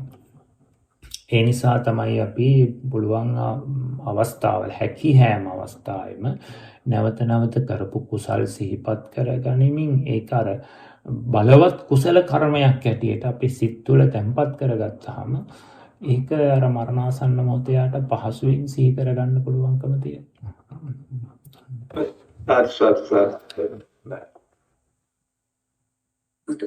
ස්වාමීන් වහන්සේ කුලතුංග මහත්මයාගේ දෙවැනි ප්‍රශ්නය ප ဋ ාණයේ අධිපති ප්‍රත්‍යයේදී විරිය විමර්ශා යන දෙක ඉන්ද්‍රිය ප්‍රත්‍යයේදීත් ප්‍රත්‍ය ධර්ම ලෙස විස්තර කෙරේ. මේ දෙකෙහි වෙනස පැහැදිලි කර දෙන්න. වඩාත් බලවත් අධිපති ධර්ම ලෙස යෙදෙන විටද නැතිනම් ඉන්ද්‍රිය ධර්ම ලෙස යෙදෙන විටද නැතිනම් මේ දෙක සමානද කියලා කරුණාවෙන් පැහැදිලි කරලා දෙන්න කියනවා ස්වාමීන් වහන්සේ. ඔව් ඒකේදී අධිපති ප්‍රත්‍ය ඉන්ද්‍රිය ප්‍රත්‍ය මේ වගේ ප්‍රත්‍ය ශක්තියින් තියෙනවා. ඉතින් ඒව අනුව මේක යම් වෙනස්කම් තියෙනවා. සාමාන්‍ය අධිපති ප්‍රත්‍ය කිව්වහම ඒක ක්‍රියාකාරීත්වයේ යම් වැඩකදී මූලිකත්වයේ ගැනීම තමයි අධිපති ප්‍රත්‍යයෙන් කරන්නේ. සරලව කියවොත් ඉන්ද්‍රිය ප්‍රත්‍ය කියන්නේ යම් වැඩේදී පාලන බලය යාගාව තියෙනවා. ඉන්ද්‍රිය භාවයේදී. එතකොට Tamanට අනුකූලව කරගෙන ඒ ඉන්ද්‍රිය ප්‍රත්‍යයේදී කරන්නේ අපි කියමුකෝ සද්ධා ඉන්ද්‍රිය, විරිය ඉන්ද්‍රිය නම් ඒ අදාළ වැඩේදී වීරියට අනුකූල කරන සහජාතව උපන් සියලු ධර්මයෝ වීරියට අනුකූලව කරගෙන යනවා. අධිපති ප්‍රත්‍යයේදී මූලිකත්වය ගන්නවා. මූලිකත්වය අරගෙන පෙරටු කරගෙන යන බවක් තමයි අධිපති ප්‍රත්‍යයේ තියෙන්නේ. එතකොට ඡන්ද, චිත්ත, විරිය, විමර්ශ කියන අධිපති භාවයන් තුල ඡන්දය අධිපති වුණොත් එයා ඉස්සර වෙලා එයා පසුපස්සේ තමයි අනිත් ඔක්කොම එන්නේ. අන්න ඒ වගේ අධිපති ප්‍රත්‍යයේ ස්වභාවය. එතකොට අපි ඒකේ තවත් කරුණ වශයෙන් කිව්වොත් යම් කාර්යයක් සාක්ෂාත් කර ගැනීමට බලවත් හේතු වෙනවා අධිපති ප්‍රත්‍යය. යම් කාරණාවක් සාත් කරගන්න යනකොට ඒක සඳහා මේ අධිපති භාවය කියන එක බලවත් හේතුවක් වෙනවා. ඒ වගේම තමා සම්බන්ධ ධර්මයන් ස්වකීය කෘත්‍යෙහි නොඉක්මවා තමාට අනුකූලව කරවා ගැනීමට ඉන්ද්‍රිය ප්‍රත්‍යය ක්‍රියා කරනවා. ඒක තේරුණාද දන්නේ? ඒ කියන්නේ අපි කියමුකෝ චක්කු ඉන්ද්‍රිය කියලා. එහෙම ගත්තාම චක්කු ඉන්ද්‍රිය කියන එක ඒක ඉන්ද්‍රියක් වෙන්නේ ඒ ඇහැගේ ස්වභාවය අනුව තමයි චක්කු විඥානයත් උපදින්නේ. අනිත් නාම ධර්මත් උපදින්නේ ඒකට අනුකූලව තමයි. ඇහැ දුර්වල නම් චක්කු විඥානයත් දුර්වල. ඇහැ හොඳට චක්කු ප්‍රසාදේ හොඳට තියෙනවා නම් චක්කු විඥානයත් හොඳට උපදිනවා. එතකොට අර තමාට අනුකූලව තමයි අනිත් ඒ උපකාර කරගෙන උපදින ධර්ම උපදින්නේ. එතකොට දැන් මේ සාමාන්‍ය ඉන්ද්‍රිය ප්‍රත්‍ය ගත්තහම මේක නාම රූප ධර්ම දෙකටම අදාළ වෙනවා. දැන් අධිපති ප්‍රත්‍ය ගත්තහම අපිට හම්බෙන්නේ ඡන්දාධිපති, චිත්තාධිපති, විරියාධිපති, විමර්ශාධිපති කියලා ඔහොම ටිකක්. ඒකෙනුත් ඊට පස්සේ ආරම්භනාධිපති, සහජාතාධිපති කියලා දෙකට බෙදෙනවා. නමුත් ඉන්ද්‍රියේදී ඉන්ද්‍රිය 22ක් අපිට පෙන්වනවා ඉන්ද්‍රිය කෘත්‍ය කර. ඒතකොට ඒකත් අපිට වෙනසක් හැටියට පෙන්වන්න පුළුවන්. අතනදී අපිට බලවත් ධර්මයන් අතර ඡන්ද චිත්ත විරිය විමංශ ඒවා පෙරටු කරගෙන කටයුතු කිරීම අධිපතිභාවය. ඊට පස්සේ තමාගේ වසඟේ තමා අයත් කෘත්‍යෙහි පවත්වා ගැනීමට ඊශ්වරත්වය ගන්නවා ඉන්ද්‍රියපත්තිය. අන්න ඒ වගේ වෙනස්කම් ටිකක් තමයි ඔතන ඒ දෙක ගත්තාම අපිට කියන්න තියෙන්නේ. එතකොට තවත් සරලව කිව්වොත් යම් කාර්යයක් සාක්ෂාත් කරගන්න යනකොට බලවත්ව හේතුව වෙනවා අධිපතිභාවය. ඊට පස්සේ ඉන්ද්‍රිය ප්‍රත්‍ය කියවන් ස්වකීය කෘත්‍ය යමක් කරනකොට අපි කියමුකෝ භාවනාව කියලා. මේ භාවනාව කරගෙන යනකොට වීරිය ඡන්දය කියන එක යාට හොඳට තිබුණොත් ඒ ඡන්දයට අනුකූලව මේක කොච්චර බාධකාවත් ඒක අඛණ්ඩව සිද්ධ කරගෙන යමි හැකියාව තියෙනවා අර ඡන්ද 이르දිපාදේ නිසා. කම්මැලිකම ආවත් ඒ කම්මැලිකමට ඉඩ දෙන්නේ නැහැ. අන්න ඒ වගේ ඊට පස්සේ ඡන්දයට අනුකූල වෙනවා ඒ උපදිච්ච සියලු ධර්ම. චේතනාව, සද්ධාව, විරිය, සංඥාව, විතක්කය ආදී ඔක්කොම අර සාජාත උපදින සෙසු චෛතසික ඡන්දයට අනුකූලව තමයි උපදින්නේ. එයාට ඉන්ද්‍රිය භාවය එතන තියෙනවා. දැන් අපි අතන අධිපති කිව්වම රජු රටේ අධිපති, ජනාධිපති රටේ අධිපති. එයා මූලිකත්වය. දැන් කොතන ගියත් එයා තමයි මුල් වෙන්නේ. ඒකට අපි නායකත්වයක් කියලා කියන්නේ යම් පිරිසකගේ නායකත්වය ගත්තාම ඒකේ එයා මුල් වෙලා, එයා ඊශ්වර වෙලා කටයුතු කරනවා. දැන් දෙකේම ප්‍රබලභාවය තියෙනවා. නමුත් අර වගේ යම් වෙනස්කම් තියෙනවා. වැඩක් කිරීමේදී මූලිකත්වය අරගෙන කටයුතු කරනවා. වැඩක් ඉදිරියට කරගෙන යන්න මේ අධිපතිභාවය කියන එක ඒ ප්‍රත්‍යභාවය උපකාර වෙනවා. කරන වැඩේ තමාට අනුකූලව කරගෙන අනිත් අයත් තමාගේට යටත් කරගෙන ඒ කෘත්‍ය නොඉක්මවා කටයුතු කරන්න ඉන්ද්‍රිය භාවය උපකාර වෙනවා. අපි කියමුකෝ දැන් ඡන්ද කියන එක 이르දිපාදය ඡන්දයට අනුකූලව කරගන්නවා සංඥාව, චිත්තය. හැබැයි කරගත්තට චිත්තයෙන් කරන විඥාන කෘත්‍ය එයා කරනවා. හැබැයි කරන්නේ ඡන්දයට අනුකූලව. සංඥාවෙන් කරන සංඥා කෘත්‍ය කරනවා. හැබැයි කරන්නේ ඡන්දයට අනුකූලව. අන්න ඒකයි අර තමාට අනුකූලව කරගන්නවා. එයාගේ කෘත්‍යයත් හානි නොකර ඉන්ද්‍රිය භාවය. අරක අධිපති කියන්නේ පෙරටු කරගෙන යන එක. අන්න ඒ වගේ. ලයි මං හිතන්නේ වැටහෙන්නේ නැති මේ කාරණාව.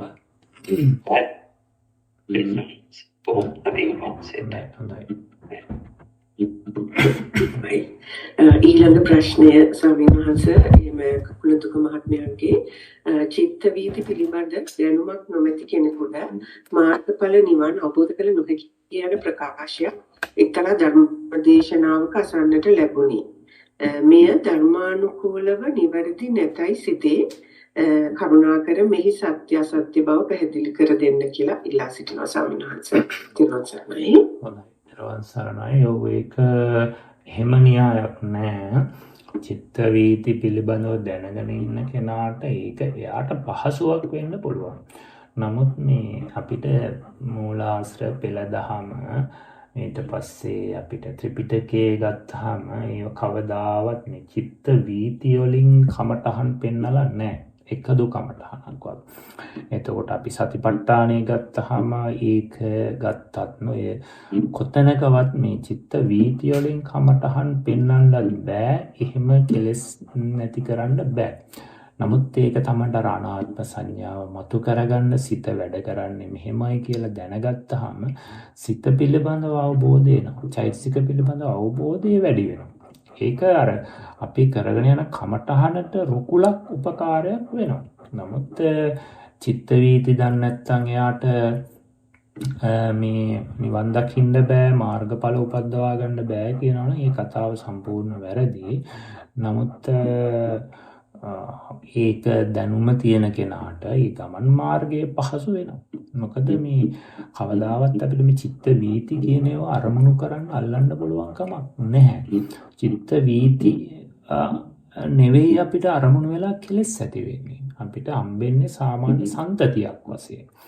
ඒ මට්ටමින් අපි තමයි විපස්සනාවත් පටන් ගන්න. කෙලෙස් ඇති වෙන අරමුණු වල ස්වභාවය අරමුණු වල ඒ ඇති වෙන ආකාරය අනුවයි විපස්සනාවත් තියෙන්නේ. ඒකයි දැන් අපිට ධාතු කර්මස්ථානයේ දෙනකොටත් මේ ධාතු කර්මස්ථානයේ බුදුරජාණන් වහන්සේ මේ සුද්ධාෂ්ටක නෙවෙයිනේ බලන්නේ.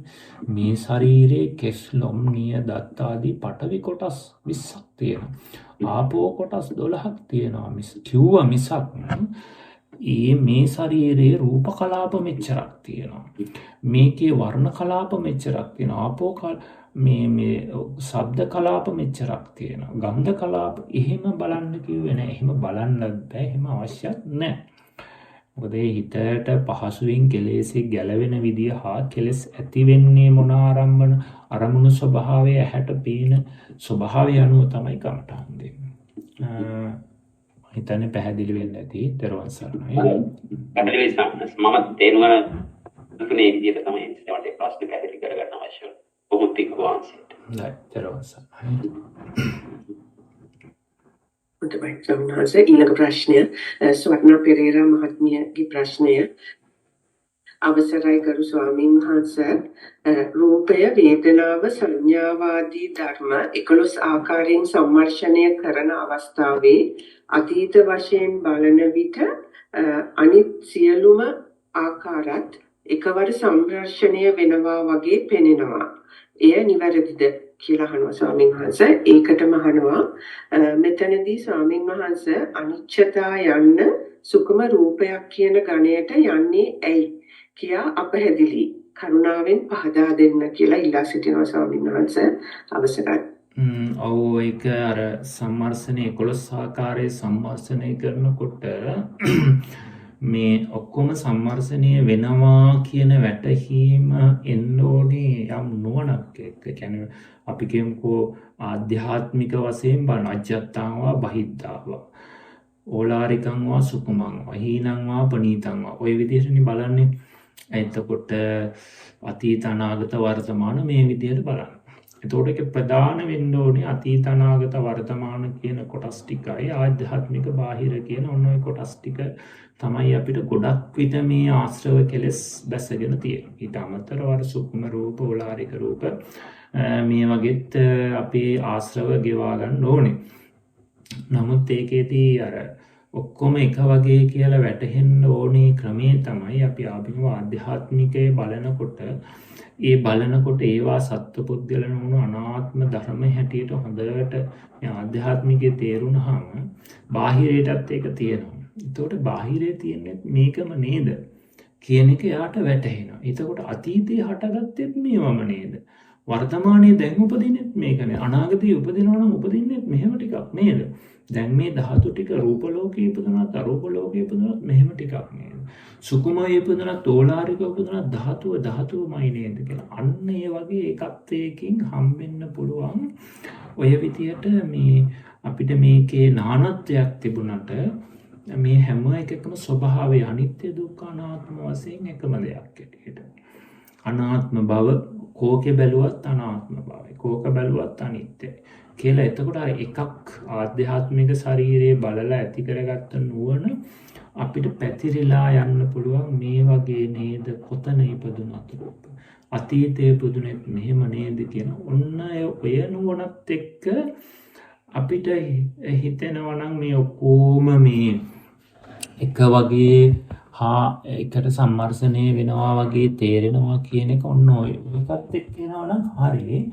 එහෙම නැත්තම් සාමාන්‍ය ඒ දේවල් බලන්න කියන්නේ අපිට අර ආශ්‍රව ගෙවා ගන්න. දැන් අපි ශරීරයේ හොඳට බලනකොට කිසිම ප්‍රශ්නයක් නැහැ, හොඳට තේරෙනවා.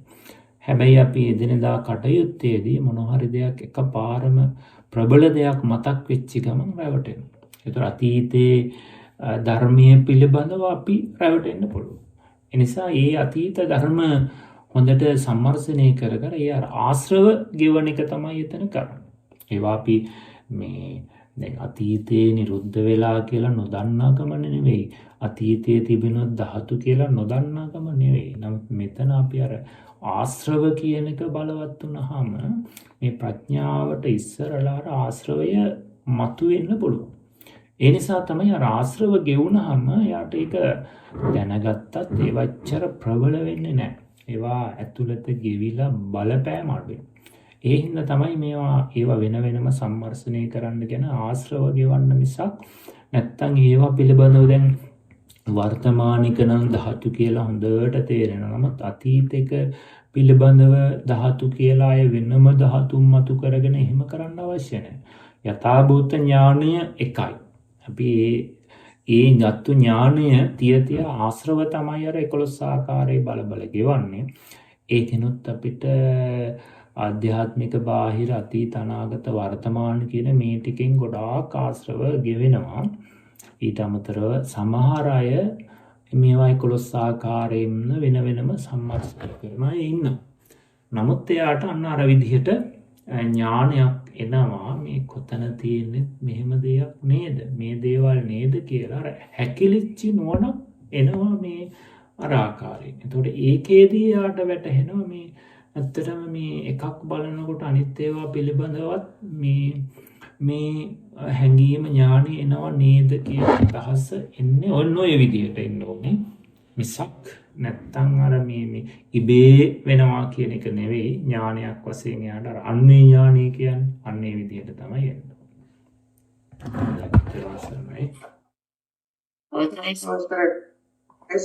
I'm sorry. Fine. ඒ මහත්මයාද අහන්නේ මට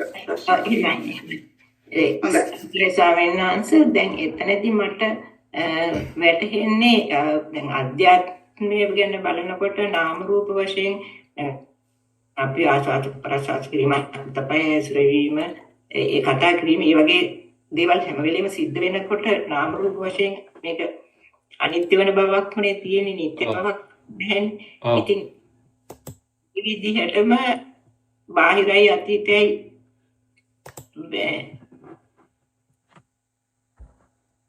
එහෙම බලලා තමයි මට එහෙම බලනකොට තමයි වැටහුන්නේ ඔක්කොම එක විදිහටම බලනවා කියන එක ස්වාමීන් වහන්සේ ඒක නිවැරදිද?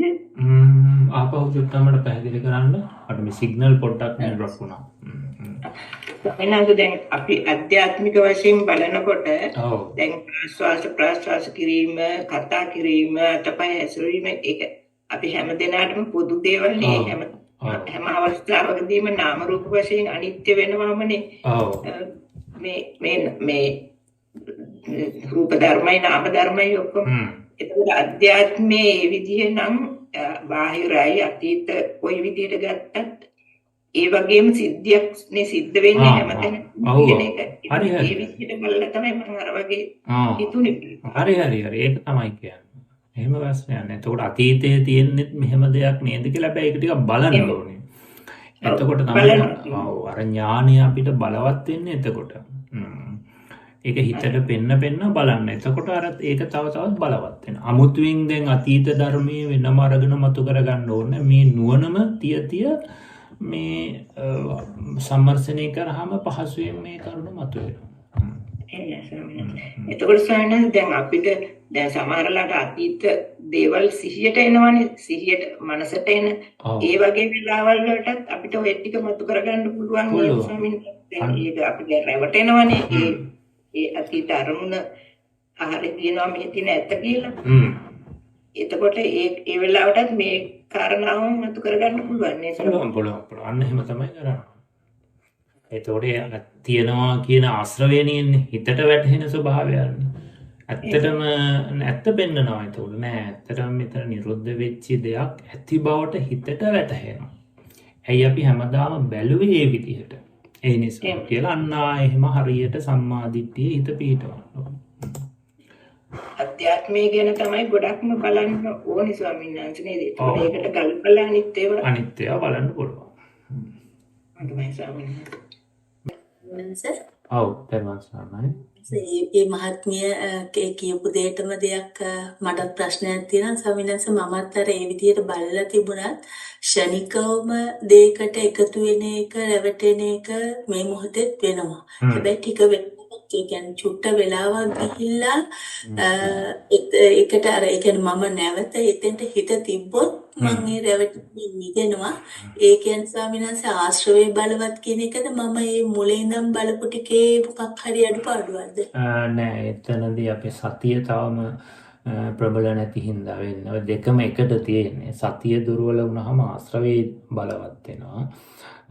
හැබැයි සතිය ප්‍රබල වුණොත් ආශ්‍රවයට ඉදිරිය එන්න විදිහක් නැහැ.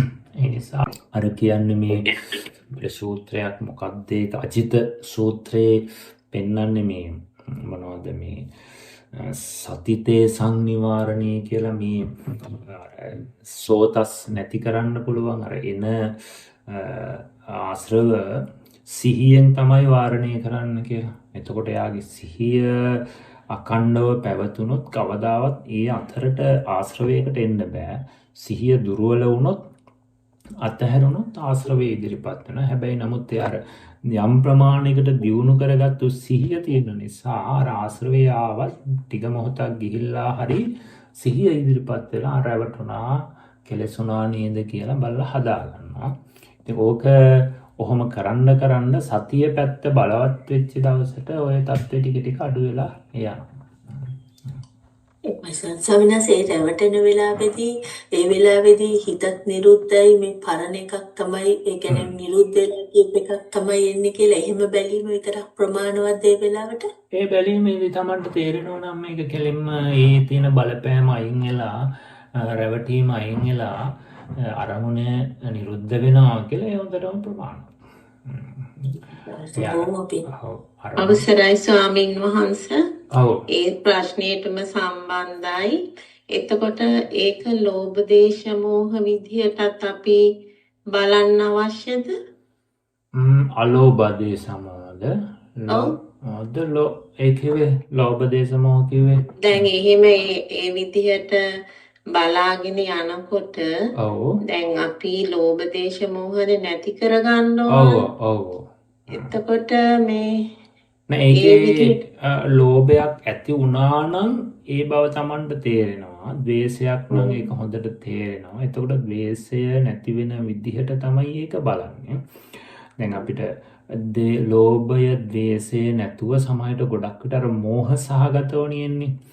එතකොට අපිට අපි කෙමකොන්න අතීතයේ දෙයක් එකපාර මතක් වෙලා හවලා කියලා රැවටෙනවා. දැන් මෝහය තියෙනවා. එතකොට අපි ඒක අර ලෝභ දේශ මොහ විදියට බලනවා කියන එකෙන් අදහස් කරේ මේ රැවටීම මේ හිතට වැටහිච්ච විදියක්. නමුත් ඇත්ත මෙන්න මේක කියලා අර මෝහය සුද්ධ කරලා ඇත්ත පෙන්නලා දෙනවා.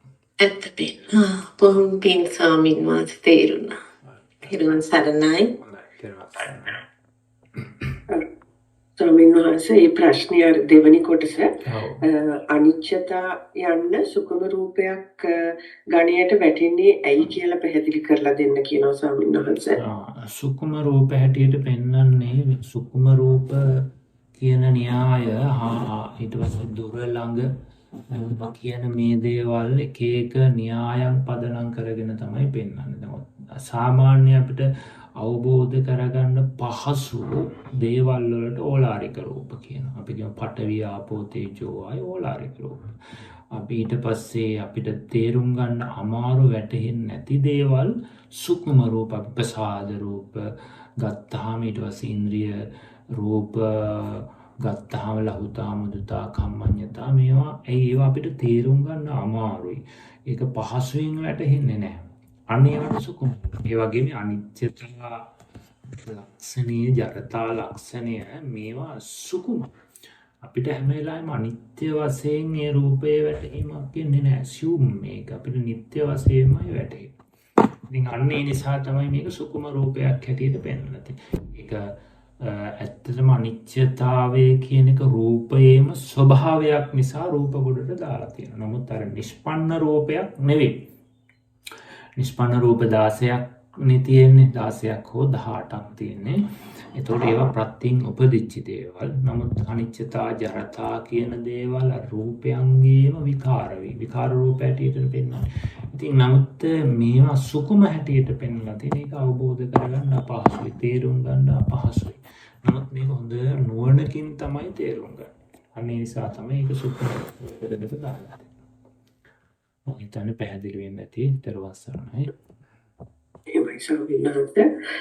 ඊළඟ ප්‍රශ්නය නිශාමිනී විජේවර්ධන මහත්මිය අහලා තියෙන්නේ තෙරුවන් සරණයි පින්වත් ස්වාමීන් වහන්සේ, භාවනා කරන විට ඇතිවන සමාධිය හා ධ්‍යාන අතර වෙනස පැහැදිලි කර දෙනසේක්වා කියලා අහනවා ස්වාමීන් වහන්සේ.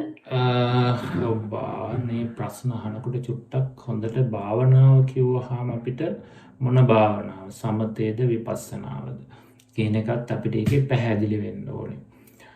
එතකොට පොදු කාරණාවක්නේ භාවනාව කියන වචනේ. ඉතින් මම අර ප්‍රශ්نين අදහස් කරේ ওই භාවනාව කියන්නේ විපස්සනාව ගැන වෙන්නේ නැති අහන්නේ. විපස්සනාවෙන් ඇති වෙන සමාධිය අර කෙලස් ඇත්ත දැක කෙලස් දුර්වර කර නීවරණ ඒ වගේ ඇත්ත දැකීමත් එක්ක අර මෝඩකම නිසා ඇතිවෙච්ච රැවටීම් අයින් වෙලා චිත්ත ඒකාග්‍රතාවයක් එනවා. එතනත් නීවරණ දුරු වෙනවා විපස්සනා බලය නිසා. එතකොට ඒ සමාධිය ඇත්තටම ඒක සාමාන්‍ය ඒකාග්‍රතාවයේ ඉඳන් උපචාර අවස්ථාව දක්වා මේක යන්න පුළුවන් විපස්සනාවේ. ඒ කියන්නේ අර ධ්‍යානට සමීප අවස්ථාව දක්වා යන්න පුළුවන්. ඒ ගියත් මේ විපස්සනාවේදී ධ්‍යානගත වෙන්නේ නැහැ. මොකද පරමාර්ථ අරමුණු කරන නිසා හා ඒ වගේ අනිත්‍ය දුක්ඛ අනාත්ම වඩමින් මේවා සම්මර්ෂණය කරන නිසා. ධ්‍යානයේ ස්වභාවය තමයි එක අරමුණක් තුල බැසගෙන ඒ අරමුණේ බලවත්භාවය නිසා නීවරණ යටපත් වෙලා තැම්පත් වෙන එක. එතකොට ඒක බොහෝ විට ධ්‍යාන, රූපාවචර ධ්‍යාන, පඤ්ඤාප්ති අරමුණ.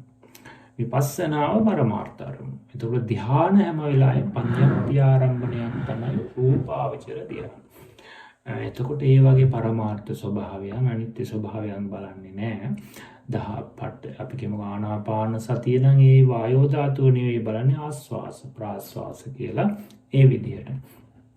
එතකොට ධ්‍යානය කිව්වම මේ අරමුණට බැසගෙන තමන් බලන සිතත් අරමුණත් දෙකම එකක් වෙලා කිඳා බැසලා ඒ තුල වාසය කරන අවස්ථාව තමයි ධ්‍යානගත වෙනවා කියලා කියන්නේ. ධ්‍යානයේ ස්වභාවය ඒක නීවරණ බලවත් ලෙස විස්කම්බන වශයෙන් යටපත් වෙලා අරමුණේ බලය නිසා සිත ඒකාග්‍රතාවයේ පවතිනවා. භාවනාව කියලා අපි විපස්සනාව නම් කියන්නේ එතනදී අර ප්‍රඥාව ඥානය නිසා නීවරණ වලට යන්න නොදී ඒකාග්‍රතාවයේ පවතිනවා. ඒතකොට ඒක හැම වෙලාවෙම ධ්‍යාන මට්ටමට යන්නේ නැහැ. ඊට මෙහා අවස්ථාවල තමයි ඒක රැඳී පවතින. එතනත් යම් ඒකාග්‍රතාවයක් තියෙනවා. හැබැයි ඒකඟ බව අර ඇත්ත දැකීම නිසා නුවණ නිසා අර නීවරණයන් යටපත් වෙලා. අතනදී අරමුණක් තුල බලවත් භාවය. එක අරමුණක් තුලම හිත පවත්වපු නිසා ඒ තුල ඒකාග්‍රතාවෙලා ඇති වෙන සමාධිය තමයි ධ්‍යාන සමාධිය වෙන්නේ. තෙරුවන් සරණයි. ඒ මාත්‍ය ඉන්නවා නම් අහන්න ඒක තේරෙන්නේ නැත්තම් මම හිතන්නේ නැතුව ඇති. එහෙමයි ස්වාමීන් වහන්සේ. ඊළඟ ප්‍රශ්නය සෝමා මහවැව මහත්මිය අහන්නේ ස්වාමීන් වහන්සේ. අවසරයි ස්වාමීන් වහන්සේ. මම ආනාපාන සති භාවනාව වඩන කෙනෙක්මි. මම සමතය තමයි වඩන්නේ. මට දැන් අවශ්‍ය මෙම භාවනාව විදර්ශනාවට හරවන්නයි. භාවනාවේදී මට ධාතු හොඳට ප්‍රකට වෙනවා. ස්කන්ධ පංචකයෙන් විදර්ශනා කරන්න හොඳයි කියලා හිතෙනවා. කරුණාවෙන් උපදෙස් පතමි. තෙරුවන් සරණයි ස්වාමීන් වහන්සේ. හොඳයි තෙරුවන් සරණයි. මේ ආනාපාන සතියෙන් සිත සමාධිමත් වෙනවා නම් ඊට පස්සේ ධාතු කර්මස්ථානියත් ඒට තමන්ට ගැළපෙන විදිහට කරගෙන ගියාම රූපේ පිළිබඳ හොඳට අර මං ඉස්සල්ලා කියපු විදිහට තේරෙනවා නම් තමන්ගේ ශරීරයේ කොටස් වශයෙන් බලලා කලාප කිව්වහම අර අපි ධර්මයේ තියෙන කෙස්ලොම් ආදී පටවි කොටස් ආපෝ කොටස් විදිහට බලලා ඊට පස්සේ රූපය පිළිබඳ ආධ්‍යාත්මික බාහිර වශයෙන් බැලීම තුළ ඊට පස්සේ සමුදය ධම්මානු වය ධම්මානු කියන මේ තුළ යාට රූපේ ඇතිවීම නැතිවීම පේවීම නිසා රූපේ යම් නිත්‍ය භාවයක් රූපය පිළිබඳව ආත්ම භාවය රූපය පිළිබඳව සැපයි කියලා හිතෙන භාවයක් තියෙන මේ අර විපල්ලාස ගෙවිලා හොඳට පිරිසුදු වෙනවා රූපේ. දැන් ওই ටික මට දැන් ධාතු කර්මස්ථානයේ දැන් මට හොඳට තේරෙනවා දැන් නාම ධර්ම බලන්න ඕනේ කියලා. එimhe අපේ හිතට හිතනට කරන්නේ නැහැ.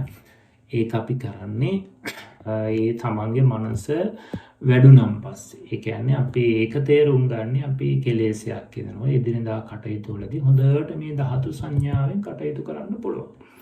මොකද මේ ධාතු සංඥාව ධාතු කර්මස්ථානයේ තුලින් ගෙවාගත යුතු කෙලෙස් ගෙවාගෙන තමයි එතකොට තමයි අපිට පහසු වෙන්නේ අනිත් ස්කන්ධය වේදනා සංඥා සංකාර හොඳට මතු කරගන්න.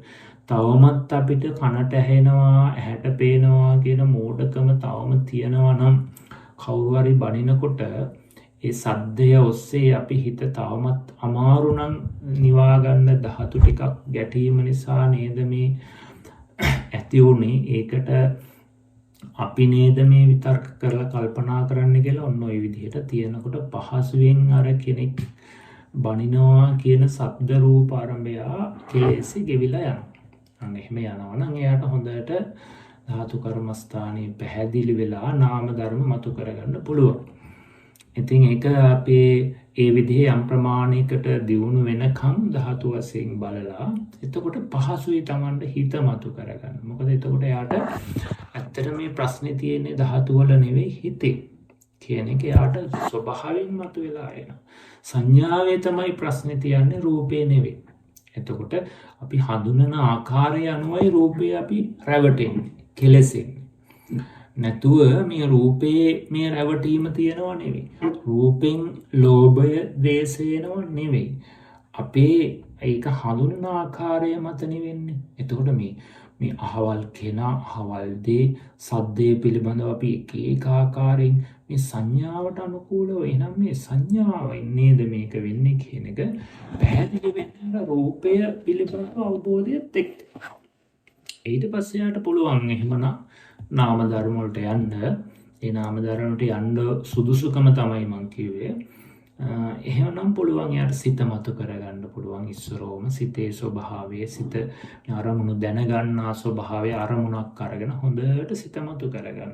විඥානය කියන්නේ මොකද්ද? මේ අරමුණු දැනගන්න ස්වභාවය අරමුණු දැනගනිමින් අරමුණේ එල්ලලා අරමුණ වැටහෙන ස්වභාවය තමයි විඥානය කියන්නේ.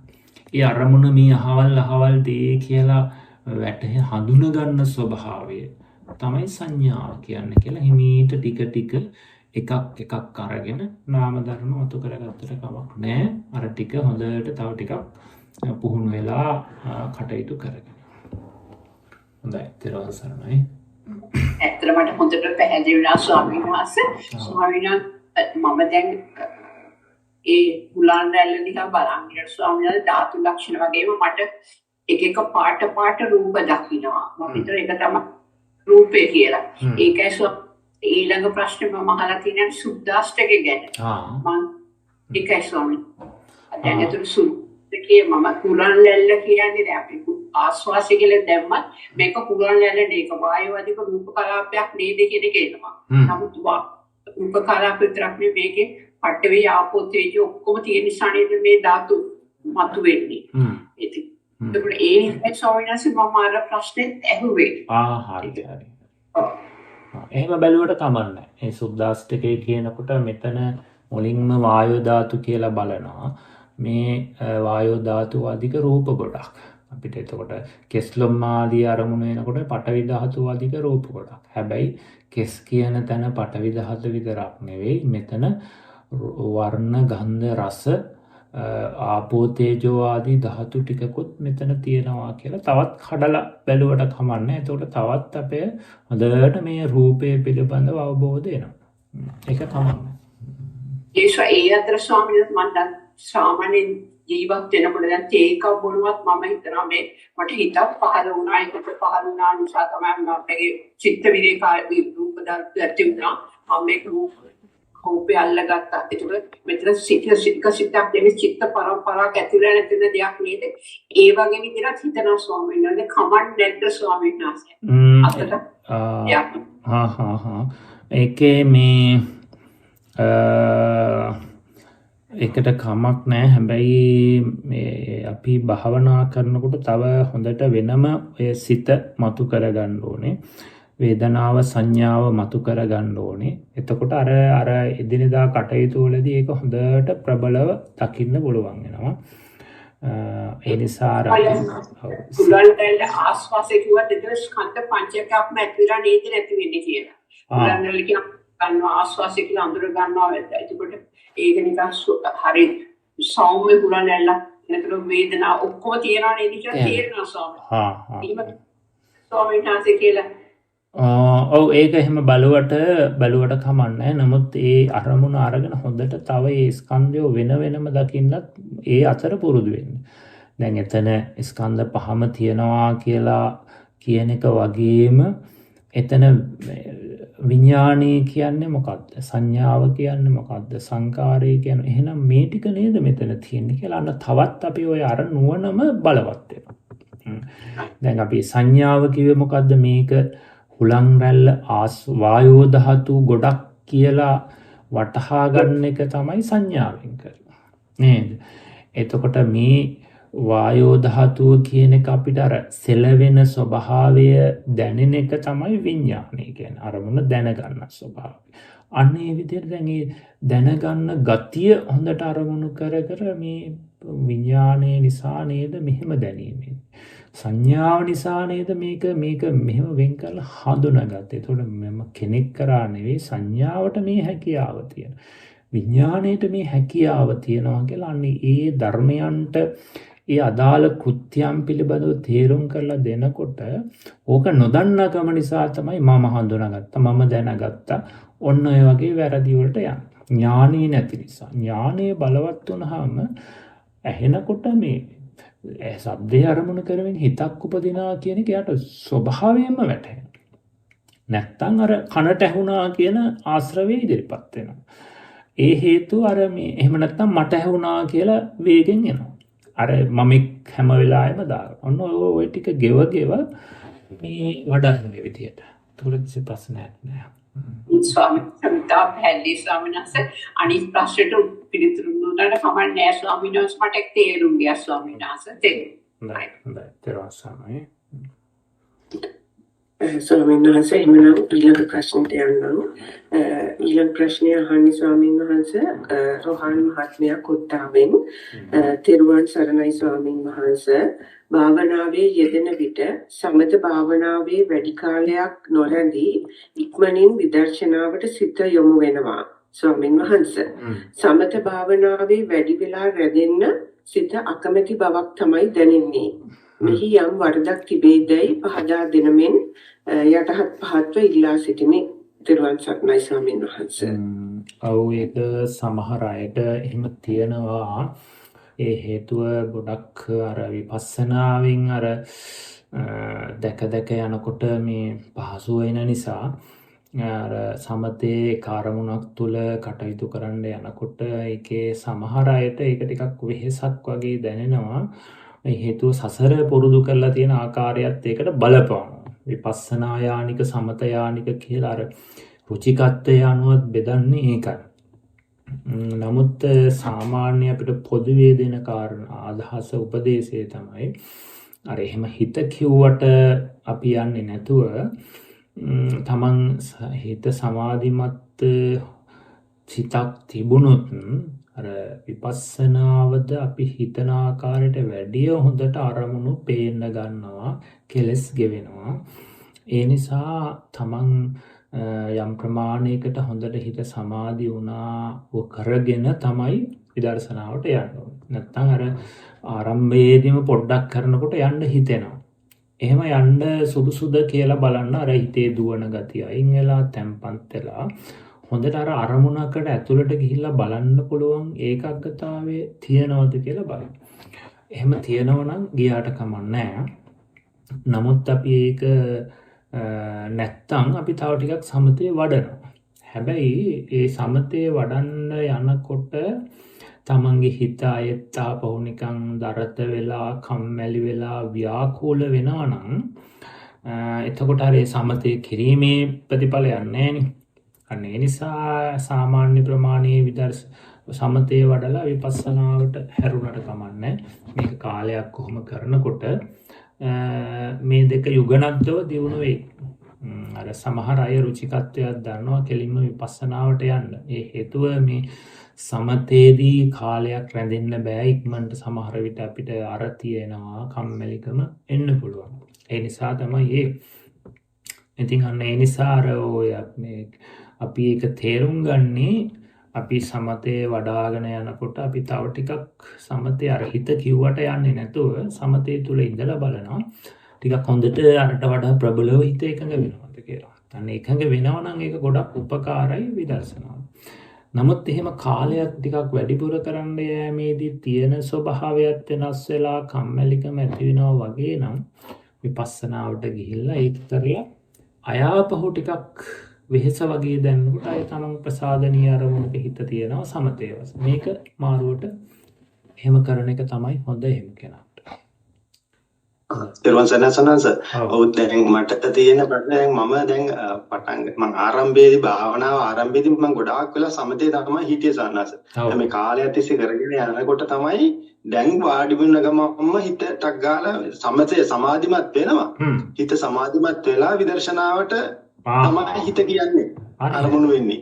එතකොට එහෙමයි සන්නස. එතකොට ටිකක් ආපහු විදර්ශනාවේ දෙන අතරතුර ආපහු මම සමාධිමත් සමතේට එනවා. මේ මාරුවට එහෙමයි සන්නස. හැබැයි ඒක අර අපේ නිකන් අර හිත එක පුරුද්දක් වශයෙන් මාරු වෙන එක එන්න දෙන්න එපා. විදර්ශනාව කරනකොට තමන් සිහියෙන්ම දන්නවා දැන් ටිකක් වෙහෙසයි. ටිකක් විපස්සනාව අමාරුයි. දැන් ආපහු සමතේ ටිකක් වඩන්න ඕනේ කියලා සිහියෙන්ම තමයි මාරු කරන්නේ. එහෙමයි සන්නස. අර ඉරියව් මාරු කරනවා වගේම ඉරියව් සාමාන්‍ය සිහියෙන්ම මාරු කරනවා සන්නස. ඒ වගේම තමයි මෙහෙමත් කරගෙන යනවා. මට එතන ගැටලුකාරී තත්ත්වයක් නැහැ නේ සන්නස. මම වඩාගෙන යන්න. ඔව් ගැටලුවක් නැහැ. හොඳයි සන්නස. තෙරුවන් සරණයි. තෙරුවන් සරණයි. හොඳයි ස්වාමීන් වහන්සේ. ඊළඟ ප්‍රශ්නය මාධවී විජේරත්න මහත්මිය ඉදිරිපත් කරලා තියෙන ස්වාමීන් වහන්සේ. ගරුතර ස්වාමීන් වහන්සේ සැප දුක් වේදනාව බැලීමට හැකිය, විදර්ශනා කළ හැකිය, අනිත්‍යද දැකිය හැකිය. නමුත් උපේක්ෂා වේදනාව අල්ලන්නේ කෙසේද, මොන අවස්ථාවලදීද? පංච ඉන්ද්‍රයන්ගෙන් එය දැනගන්නේ කෙසේද පහදා දෙන්න කියලා ඉල්ලා සිටිනවා ස්වාමීන් වහන්සේ. තෙරුවන් සරණයි. ඔව් දැන් උපේක්ෂා වේදනාව ටිකක් වේදනාව වශයෙන් අරමුණු කරන්න අමාරු එකක්. නමුත් අපිට මේ සැපය නැතිව දුකක් නැතිව මධ්‍යස්තව තියෙන අවස්ථාවනි උපේක්ෂාව කියන්නේ. ඒතකොට එතන වේදනාව ස්වභාවය සෝතර සමාධිය තියෙනවා නම් දකින්න පුළුවන්. නමුත් ඒක සාපේක්ෂව තමයි උපේක්ෂාව අපි නුවණින් තේරුම් ගන්න. අපිට තේරෙනවානේ දැන් මේ Tamanට දැනෙන වේදනාව අරමුණේ සැප වශයෙන් දාන්න පුළුවන්ද දුක් වශයෙන් දාන්න. අපි කියමු අහස දිහා බලාගෙන ඉන්නවා කියන්නේ. දැන් මේ බලාගෙන ඉන්නකොට අපිට ඒකේ අර චක්කු විඤ්ඤාණ අවස්ථාවනේ ඒක අපි හොඳට තේරුම් අරගෙන අවස්ථාවේ මේක මට සැපක් හැටියට තේරෙන්නෙත් නෑ දුකක් හැටියට තේරෙන්නෙත් නෑ. ඒක සැප ගොඩට දාන්නද මේ අහස කියන එක අරමුණ අරගෙන අරමුණේ සැප වේදනාවක් තියෙනවා කියලා. එහෙම එන අවස්ථාවක් තියෙනවා අපිට. ඒ කියන්නේ අපි මොකක් හරි කළුවරකට වෙලා ඇතුළට වෙලා ඉඳලා එකපාරම අහස දැකලා අර භාවනාවේ උනත් කම්මැලිකමක් ඇති වෙලා ඉන්න ඇස්සැරලා ටිකක් වටපිටාව අහස බලනවා. අන්න ඒ සෝමනස්සයක් එන හිත Tamanට දැනෙනවා. මේක ටිකක් වෙලා බලාගෙන ඉන්නකොට ඒක මදහැත් වෙනවා. අන්න එතකොට මේ මධ්‍යස්ථ භාවය අන්න ඒ විදිහට අපි නුවණින්ම තේරුම් ගන්න ඕන එකක්. ඒකනේ කියන්නේ අර සැප වේදනාවේ රාගානුසය අනුසය වෙනවා. දුක් වේදනාවේ පටිඝානුසය අනුසයන උපේක්ෂා වේදනාවේ අවිජ්ජානුසය අනුසයන. එතකොට රූපය පිළිබඳව මුලා ස්වභාවය තමයි එතන අවිද්‍යාව. රූපේ නොඉක්මවා පවතිනවා මේ උපේක්ෂාවක් තියෙනවා. එතකොට නුවණින් යුක්ත උපේක්ෂාවකුත් තියෙනවා. හැබැයි ගේහ නිස්සිත උපේක්ෂාව කියලා කියන රූපය ඉක්මවා ඒක රූපේ රැවටීමත් එක්ක මදහත් බවක් තියෙනවා. ඒ උපේක්ෂාව වැඩක් නැහැ. නමුත් මේ අර අපිට භාවනාවේදී ගත්තාම සමහර වෙලාවට අපිට දුකකුත් නැහැ සැපකුත් නැති මධ්‍යස්තව හිත පවතින. අන්න එතකොට ඒක උදාහරණයක් වශයෙන් ගත්තොත් රථයක් වේගෙන් යන්නෙත් නැහැ හිමීට යන්නෙත් නැහැ මධ්‍යම ප්‍රමාණයෙන් යනවා වගේ මේ හිතේ අන්‍යවර අරමුණට සාපේක්ෂව තමයි ඒක නුවණින් තේරුම් ගන්නෙ. හැබැයි ඒක අර ඊට පස්සේ අහලා තිබුණානේ මේ පංචේන්ද්‍රිය චක්කු විඥානාදී හරහා මේක තේරුම් ගන්නෙ කොහොමද කියලා. ඇත්තරම මේ චක්කු විඥානාදී දිපංච විඥාන චක්කු විඥානේ කුසල විපාක චක්කු විඥානේ අකුසල විපාක චක්කු විඥානේ මේ ස්වභාවයෙන්ම උපේක්ෂයි. නමුත් ඒ හිතේ උපේක්ෂාව ඒ හිතට දැනෙන්නේ නැහැ. ඒක මනෝමය ඒ චක්කු විඥාණයෙන් දැකපු වර්ණය මනෝ විඥාණයෙන් අරමුණු කරාම එයාට නුවණින් අරමුණු කරනවා නම් උපේක්ෂා වේදනාවක් එන්න පුළුවන්.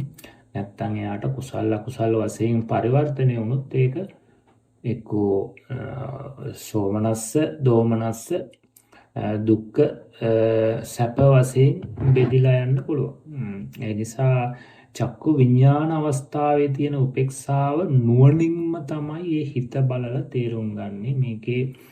නමුත් අපිට ඒක පිළිබඳව දකින්න රූපේ පිළිබඳව සතුටක් වෙනකොට චක්කු විඥාන අවස්ථාව නෙවෙයි ඒක මනෝ විඥාණයට ගිහිලා අරමුණ වරදවා අරගෙන ඒක සත්වපුද්ගල භාවයෙන් අරගෙන එහෙම නැත්නම් විපස්සනාව පැත්තෙන් ඒකේ යථාර්ථය තේරීම නිසා සැප දුක් වශයෙන් තමයි තේරෙන්නේ. නමුත් අර දිපංච විඥානයන්ගේ උපේක්ෂාව නුවණින්ම තේරුම් ගන්න ඕන එකක්. ඊට අමතරව දැන් ඒක අපි අර නුවණ තියනවා කියලා කියන්නේ දැන් අපිට ඇහින් රූපයක් දැකලා ඒකේ සතුටු වෙනවා නම් ප්‍රීතිය ඇති වෙනවා නම් එතකොට අපි තේරුම් ගන්න ඕනේ මේ සතුට ප්‍රීතිය රූපෙන් ආපු එකකුත් නෙවෙයි ස්වභාවයෙන්ම මේතන උපේක්ෂාව. නමුත් මේක මම අරමුණ ගත්ත ආකාරය නිසා නේද මේ සෝමනස්සය ආවේ. එහෙම නැත්නම් මේකේ මට දෝමනස්සයක් ආවේ මේකේ මුල් අවස්ථාව උපේක්ෂා. නමුත් මේක මං ගත්ත විදිහ අනුව නේද මම මේ දෝමනස්සය ඇති කරන්නේ. අර නොරුස්නාකම ඒ රූපේ දිහා බලලා අපිට දෝමනස්සයක් එනවා. ඒක අපි පුද්ගල භාවයෙන් සමහර විට කෙනෙක් විදිහට දකිනකොට දෝමනස්සක්. ඇත්තට එතන වර්ණයේ විතරක් ගත්තාම උපේක්ෂා. අන්නේ විදිහට වින් කර බලා ඉන්නකොට බලනකොට යාට මේ වගේ උපේක්ෂා වේදනාව පිළිබඳවත් අර නුවණ පහළ වෙනවා. සරණයි. ඒකයි සක්නේ ස්වාමීන් වහන්සේ මාධවී මාතේ ප්‍රශ්න තියෙනවද?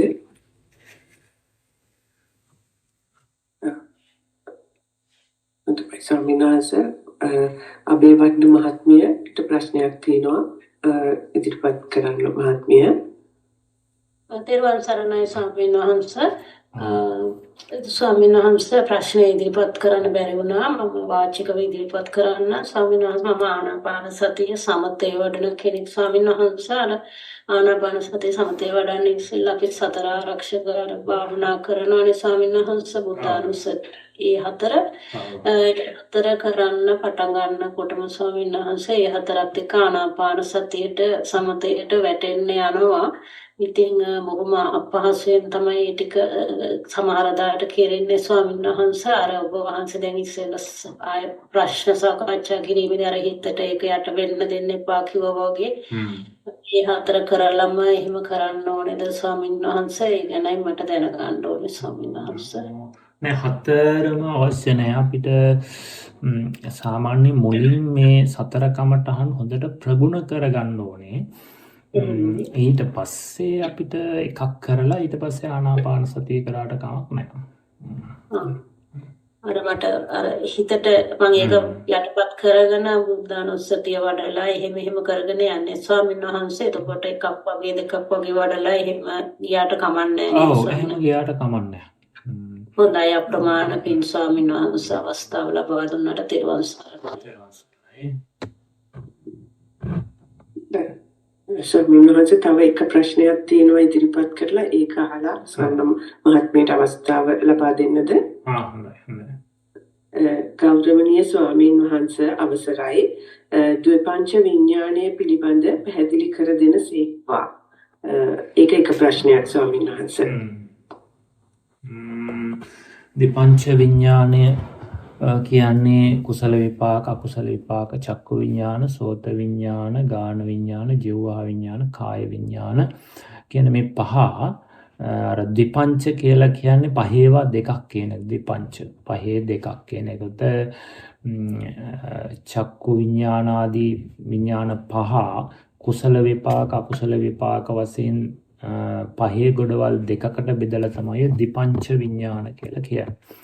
ඒවා ඇත්තටම මේ විපාක සිත් කුසල්වත් අකුසල්වත් ක්‍රියාවත් නෙවෙයි විපාක සිත්. ඒ සිත් අපි කරපු කුසල අකුසල කර්මයට අනුරූපව උපදින දේවල් මිසක් ඒවා අපිට පාලනය කරන්න අඩු වැඩි කරන්න පුළුවන් කමක් නැහැ.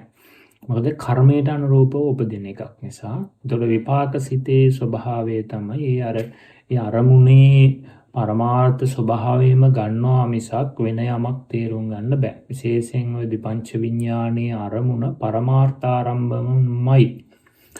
ඒකාන්ත පරමාර්ථ අරමුණ. චක්කු විඥානයේ අරමුණු කරන්නේම වර්ණ පරමාර්ථ වූ වර්ණ රූපය. සෝත විඥානයේ අරමුණු කරන්නේ පරමාර්ථ වූ ශබ්දය. අන්න ඒ විදිහට මේ චක්කු විඥානාදී ද්විපංච විඥානයේ අරමුණු ගත්තාම රූප, ශබ්ද, ගන්ධ, රස, පොට්ටබ්බ කියලා එහෙමනේ අරමුණු වෙන්නේ. ඒකට ඔක්කොම පරමාර්ථ පඤ්ඤාප්ති අරමුණු නෙවෙයි. එතකොට ඒ වගේම ද්විපංච විඥානයේ අරමුණ හැම වෙලාවෙම වර්තමානයි. අතීතය අරමුණු කරන්නේ නැහැ, අනාගතය අරමුණු කරන්නේ නැහැ. වර්තමාන අරමුණු විතරමයි අරමුණු කරන්නේ. එතකොට ද්විපංච විඥානයකින් කාය විඥානයේ හැර අනිත් ඒවා චක්කු සෝත ගහන ජීවහා කියන හතර කුසල අකුසල උපේක්ෂා සහගතයි.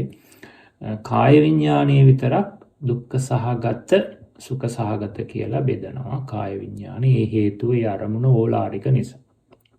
ඊට අමතර මේ පංච විඥානයන්ගෙන් ඉරියව් පවත්වන්න බෑ. පංච විඥානයන්ට රූප උපද්දවන්න බෑ. පංච විඥාණයෙන් හීන දකින්නේ නැහැ. පංච විඥාණයෙන් ප්‍රතිසන්දි ගන්නෙ නැහැ. පංච විඥාණයෙන් චුති වීමක් වෙන්නේ නැහැ. පංච විඥාණයෙන් අබිනිපාත මාත්‍රේ. ඒ කියන්නේ චක්කු ප්‍රසාදයට ගැටිච්ච අරමුණ ගැනීම හැර වෙන කිසියමක් කරන්නේ නැහැ.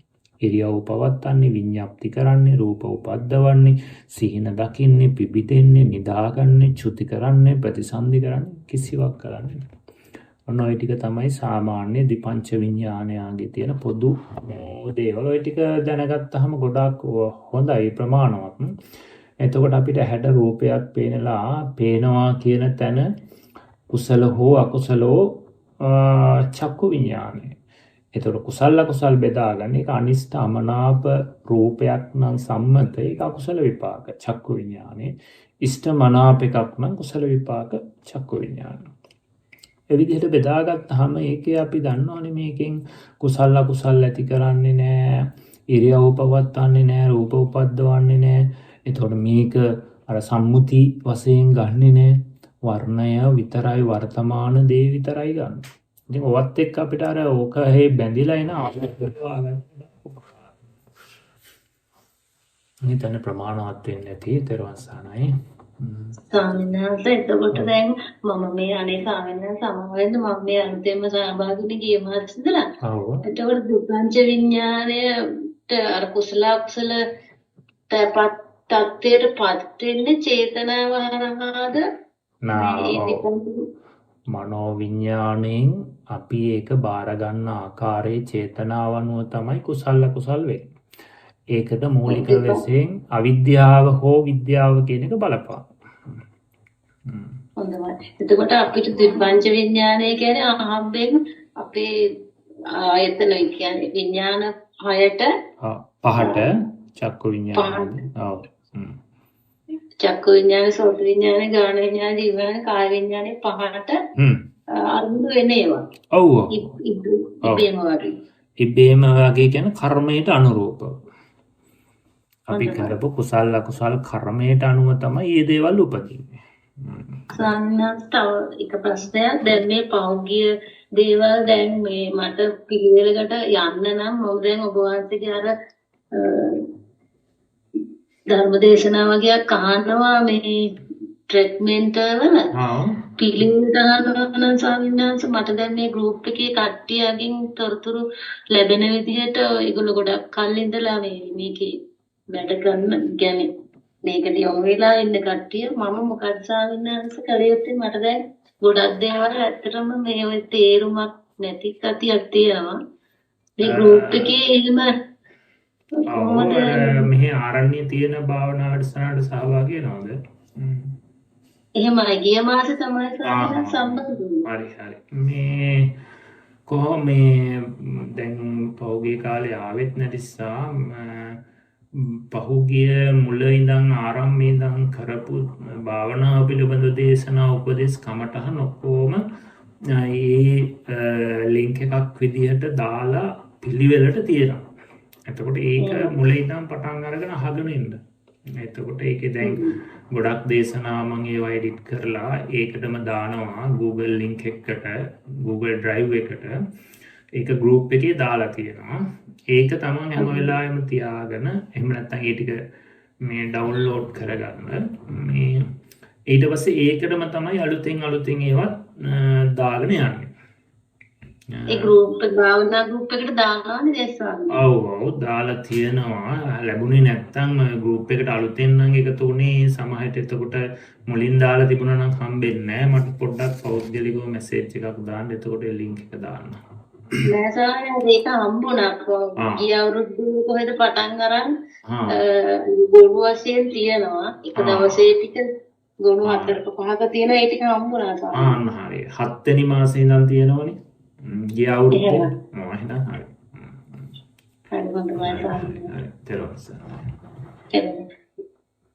ස්වාමීන් වහන්සේ ඊළඟ ප්‍රශ්නය ඒ මහත්මියගේ චේතනාවෙන් නාම රූප ඉපදවීමට බැරි අවස්ථාවක් උදාහරණයක් සහිතව පහදා දෙන සේක්වා කියලා ඉල්ලා සිටිනවා සම්මාන්සර්. චේතනාව දැන් අපි චක්කු විඥාන දිපංච විඥානයන්ගේ චේතනාවෙන් උපද්දවන්න බෑ රූප. උපද්දවන්න බෑ. ඊට පස්සේ අරූපාවචර කුසල නෙවෙයි අරූපාවචර විපාක චේතනා වලින් ඒත් රූප උපද්දවන්නේ නැහැ. ඒවා තමයි අපිට සාමාන්‍ය කියන්න වෙන්නේ. දැන් අපි උදාහරණයක් වශයෙන් ගත්තොත් මේ දැන් නාම රූප උපද්දවනවා කියන එක පොදුවේ ගත්තොත් රූපේ ගත්තොත් රූප උපද්දවන්නේ නැහැ. චක්කු විඥාන ආදී අපි දැන් කතා කරපු දිපංච විඥාණයෙන්ම රූප උපද්දවන්නේ නැහැ. ඊට පස්සේ අරූපාවචර විපාක නාම ධර්ම උපද්දවන්නේ නැහැ කියලා එහෙම අපිට අලුතෙන් නාම විපාක සිත්වල කර්මයට අනුරූපව ඒ නාම ධර්ම ඉපදීගෙනම තමයි හටගන්නේ. චේතනාවට අනුකූලව අලුත් නාම රූප උපද්දවන්නේ කුසල අකුසල සිත් වලින් තමයි. දැන් අපි කියමුකෝ උදාහරණයක් වශයෙන් ගත්තොත් මට දන් දෙන්න ඕනේ කියලා හිතෙනවා. එතකොට ඕනේ චේතනාවක් හිතෙනවා දානයක් දීමේ චේතනාව. ඒ චේතනාවත් එක්ක තමන් මේ දානෙ දෙන්න මොකද කරන්නේ? සැලසුම් කරනවා, එළවලු ගේනවා, ඊට පස්සේ භාජන සකස් කරනවා, මල් කඩනවා, මේ වගේ පළතුරු හොයනවා, කට්ටියට දැනුම් දෙනවා, ඒවා සකස් කරනවා. ඊට පස්සේ අපි ආරණ්‍යයකට හෝ පන්සලකට යනවා, ගිහිල්ලා එතනවත් පිළිවෙත් වතාවත් කරනවා. මේ ඔක්කොම අර නාම රූප ධර්මයන් උපද්දවන්න අර දාන චේතනාව මුල් වෙනවා. අන්න ඒ විදිහට ඒ චේතනාවෙන් නාම රූප බොහෝ උපද්දවමින් කටයුතු වෙනවා චේතනාවේ. හැබැයි විපාක චේතනාවල එහෙම නාම රූප උපද්දව කටයුතු කරන්නේ නැහැ. කර්මයට අනුරූපව ඉපදුනා නිරුද්ධ වුණා. චක්කු විඤ්ඤාණ සෝත විඤ්ඤාණ විපාක සිත් ඒ වගේම අපිට ප්‍රතිසන්දි සිතෙන් ලැබුණු කුසල විපාක සිතක් තියෙනවා නම් අපිට මහා කුසල් සිත් 8න් ඒ වගේම විපාක වශයෙන් විපාක සිත් 8න් එකක් අපි ප්‍රතිසන්දියේදී ලැබෙනවා අපිට. ඒකෙදි ප්‍රතිසන්දි සිතේ තියෙන එතනත් කරන්නේ ඒක ඒ මොහොතේදී ඒ චේතනාවෙන් විපාකය වශයෙන් ඉපදුනා නිරුද්ධ. අලුත් දේවල් හදන්නේ නැහැ. ඒ නිසා කුසල සිත් අකුසල් සිත් වලින් තමයි අර විදිහේ නාම රූප උපද්දව කටයුතු කරන්නේ. ඒකනොත් කාම භවයේ රූප භවයේ තමයි. අරූප භවයේ නාම උපද්දනවා රූප උපද්දවන්නේ නැහැ. ඔන්නෝක තමයි වෙනස තියෙන්නේ. ඒක චුට්ටක් ආපහු ප්‍රශ්නේ හිමීට අහන්න මම ටිකක් වේගෙන් කිව්වේ. එතකොට අර වගේ අර උදාහරණය අපිට දන් දෙන්න ඕනේ චේතනාවක්, රුවන්වැලි සෑයට යන්න ඕනේ චේතනාවත් එක්ක අපි බොහෝ නාම රූප උපද්දවාගෙන මේ පින්කම කරනවා. හැබැයි විපාක සිතක් ගත්තාම ඒ කෘත්‍ය කරා නිරුද්ධ වුණා. එතකොට ඒකේ අලුතෙන් මේ නාම රූප ඉපද්දවීමක් නැහැ. සමහර විපාක සිත් රූප උපද්දවන්නේම නැහැ. නාම ධර්ම ඉපද්දේගෙනම වටගත්තා නිරුද්ධ වුණා. අලුතෙන් මෙහෙම නාම රූප උපදව යන්නේ නැහැ. තේරුණානේ? හොඳම සාහනස් තේරුණා. මම අර විදිහට මුලින් ඉඳලා ධර්ම දේශනා ටික අහගෙන යනවා සාහන තේරුණායි. ගමයි ස්වාමීන් වහන්සේ ප්‍රශ්න එක් පමණයි අහලා තියෙන ස්වාමීන් වහන්සේ. එහෙමනම් ස්වර්ණා මහත්මිය ප්‍රශ්න ඉදිරිපත් කරන්න. අවසරයි ස්වාමීන් වහන්සේ. මේ ආනාපාන සති භාවනාව වඩන වෙලාවට ස්වාමීන් වහන්සේ දැන් සියුම් පොට්ටබ්බ සංඥාවක් නේ අපිට ප්‍රකට වෙන්නේ. ඒ ප්‍රකට වෙන සියුම් සංඥාව ඒ වගේම එතන සැපකුත් නැති දුකකුත් නැති වේදනාවක් නේ සියුම් වේදනාවක් නේ. එතකොට දැන් ඒ සේරම අපිට එහෙම හිතනකොට ඒක නාම රූප වශයෙන් දැනගන්න පුළුවන්. නමුත් දැන් අපි ඒක ප්‍රායෝගිකව බලනකොට කියන්නේ මානසිකාර නොකර භාවනා හුස්ම වදින තැන විතරක්ම බලාගෙන ඉන්නකොට විඥාණයෙන් දැන ගැනීමක් තියෙනවා. දැන ගැනීම තිබුණාට ඒ දැනගන්න දේ ගැන කිසිම දෙයක් හිතන්න වෙලාවක් නැහැ. නැවත ප්‍රාශ්වාසයක් සකස් වෙනවා. ස්වාමීන් වහන්සේ එතකොට දැන් ඒ අනුසාරයෙන් ඒ කියන්නේ විඥාණයෙන් දැනගන්න දෙයක් අපිට කොයි වෙලාවකත් නැවත හිතන්න ඉතුරු වෙන්නේ නැහැ. අනිත්‍ය වෙනවා කියන එකට වගේ එහෙම අපිට හිතන්න පුළුවන් ස්වාමීන් වහන්සේ. අපි උදේවැය බලනකොට එහෙම තමයි ගන්නෙ. අපි ස්කන්ධ මතු කර ගන්නකොට ඒක ආරමුණක් අරගෙන ඒකේ ස්කන්ධ මතු කර ගන්නවා. නමුත් ඊට පස්සේ හේතුඵල ධම හේතු ටික බලනකොටත් ඒ වෙන වෙනම ගන්නවා. නමුත් අපි ඒවා තේරුම් අරගෙන විදර්ශනා කරනකොට අපි කෙලස් ගෙවා ගන්න හදනකොට එතකොට එයාට අර එහෙම නතර වෙලා බලන්නේ නැහැ. එයාට දැන් මේ හටගත්තු දැනීම දැන් ආස්වාසය දැනෙනවා. ප්‍රාස්වාසය වෙනකොට අර හටගත් ස්කන්ධ නිරුද්ධ වෙලා තමයි දැන් අලුත් හිතක් අටගෙන තියෙන්නේ. ඉස්සල්ලා හිත නිරුද්ධයි කියලා අපිට මේ උදේවැය හොඳට පේන්න ගන්නවා. එතකොට එතනදී උදේවැය තමයි දක යන්නේ. ඒකයි උදේවැය පෙන්නන්නේ. ඔව් උදේවැය පෙන්නන්නේ. එතන උදේවැයේදී තමයි එහෙම කරන්නේ. එතකොට එතන එන්න ඕනේ නෝන උදේවැය ඥානය තමයි ඇවිල්ලා ඒකෙන් එයාට තවමත් අර සිතේ පිළිබඳව ඒ සංඥාවේ පිළිබඳව අනාත්මය තේරෙනවා. අනිත්‍ය ලක්ෂණය මතුවේවි යනවා. එහෙමයි ස්වාමීනි. දැන් ඒ අනුසාරයෙන් අපිට පුළුවන් නේද හිතන්න අනිත් ආයතන වලින් ගන්න අරමුණු ගැන අපි හිතන වෙලාවල් තියෙනවානේ. ඔව්. එහෙමමයි නිත්‍යයි කියලා එහෙම වෙලාවල් වලට අපිට මේකම මතු කරගන්න පුළුවන් නේ ස්වාමීන් වහන්සේ. දැනගන්න දේවල් ගැන හිතන්න බෑ අපිට. එහෙම එහෙම තමයි ගන්න ඕනේ. එතකොට අපිට මේ අනිත් ආයතනෙත් වෙන්නේ මෙහෙම එකක් නේද? අපිට දැන් එක දිගට පේනවා වගේ කියන එක අර ආස්වාස ප්‍රාස්වාස වගේ මේ ඇතිවෙමින් නැතිවෙමින් යන සිත් රාශියක් පවතින. ඒක අපි අර වර්ණයෙන් ගන්න අමාරුයි. ගන්ධයෙන්, ශබ්දයෙන්, රසයෙන් අන්න එහෙම අර වගේම ඒ නුවණම මේතෙන්ද රසය කියන එක බලන්න අපිට වෙනස්ව දැනෙනවා කියන්නේ මුලින් දැනීම් නිරුද්ධ වෙලා. මුලින් හඳුනා ගැනීම නිරුද්ධ වෙලා. අලුත් හඳුනා ගැනීම දැන ගැනීම උපදින හැටි හොඳට දැක එතකොට ඇතුලෙන් අර අනාත්මය හා අනිත්‍ය බව වැටහෙනවා. උදේවැය පේනවා. ස්වාමීන් වහන්සේ අනිතක දැන් ස්වාමීන් වහන්සේට අද වෙලාව නැහැ පස්සේ දවසක අපිට මේ අර විරාග නිශ්චිතං නිරෝධ නිශ්චිතං වස්සග්ග පරිණාමිතං කියන අර ආශ්‍රව ප්‍රහාණයේ දේශනාවේ ඒක තව වැඩිපුර විස්තර ඇතුව කියලා දුන්නොත් බොහොම පිං ස්වාමීන් වහන්සේ. හොඳයි. මේක ප්‍රශ්නයක් වශයෙන් දාලා තියන්න එතකොට ආර ඉස්සරහින්. එහෙමයි ස්වාමීන් වහන්සේ. හොඳයි. තෙරුවන් සරණයි ස්වාමීන් වහන්සේ අප්‍රමාණ පිං. තෙරුවන් සරණයි.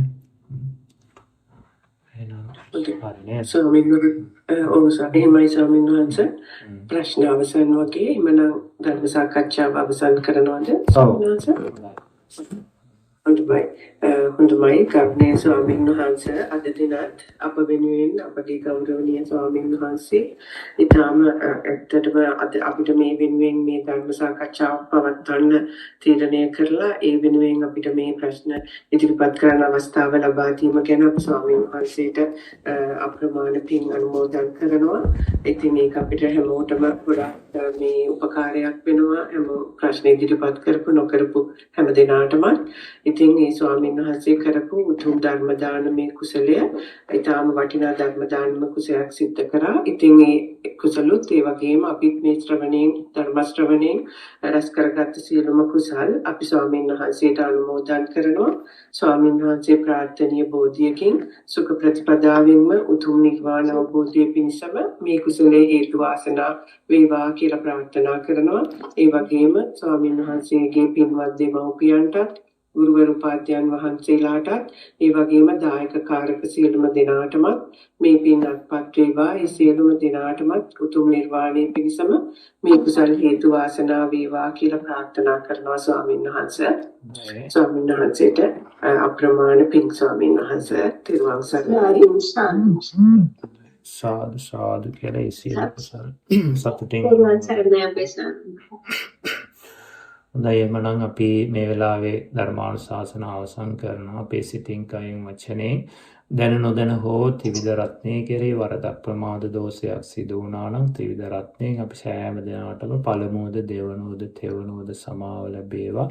ඒ වගේම අද දවසේ සහභාගී වෙච්ච සියලු දෙනාටමත් ඒ වගේම මේ ධර්ම දේශනාවන් ශ්‍රවණය කරන හැම දෙනාටමත් මේ උතුම් කුසල ශක්තිය සම්බන්ධ වේවා. නිදුක් වේවා, නිරෝගී වේවා, සුවපත් වේවා. දෙවියන්ට ඥාතීන් ගෙදර දොරේ සෑම දිනාටමත් මේ කුසල් අනුමෝදන් වේවා. තව තවත් සිහිය නුවණ ප්‍රඥාව දියුණු කරගන්න, ධර්ම ඥානීය දියුණු කරගන්න මේ සියලු කුසල් හැම දිනාටම උපනිශ්‍රේ වේවා. මේ කුසල ශක්තියේ බලයෙන් උතුම් වූ වජිරාමර නිවනින් සැනසෙන්න හැම දිනාටමත් ඒ වගේම මේ සඳහා උදව් උපකාර කරන මේ අන්තර්ජාලයට දාන මේ Zoom මේ තාක්ෂණය අපිට ලබලා දෙන මේ මහත්මියට ඇතුළු සියලු දෙනාටමත් උපකාර කරන සංවිධායකතුමිය ඒ වගේම ගෲප් එකේ කටයුතු බලලා හොයලා කටයුතු කරන මේ මහත්මය ඇතුළු සියලු දෙනාටමත් හැම දෙනාටමත් මේ කුසලයේ උතුම් නිවන් පිණිසම වේවා කියලා අපි ආශිර්වාද කරනවා.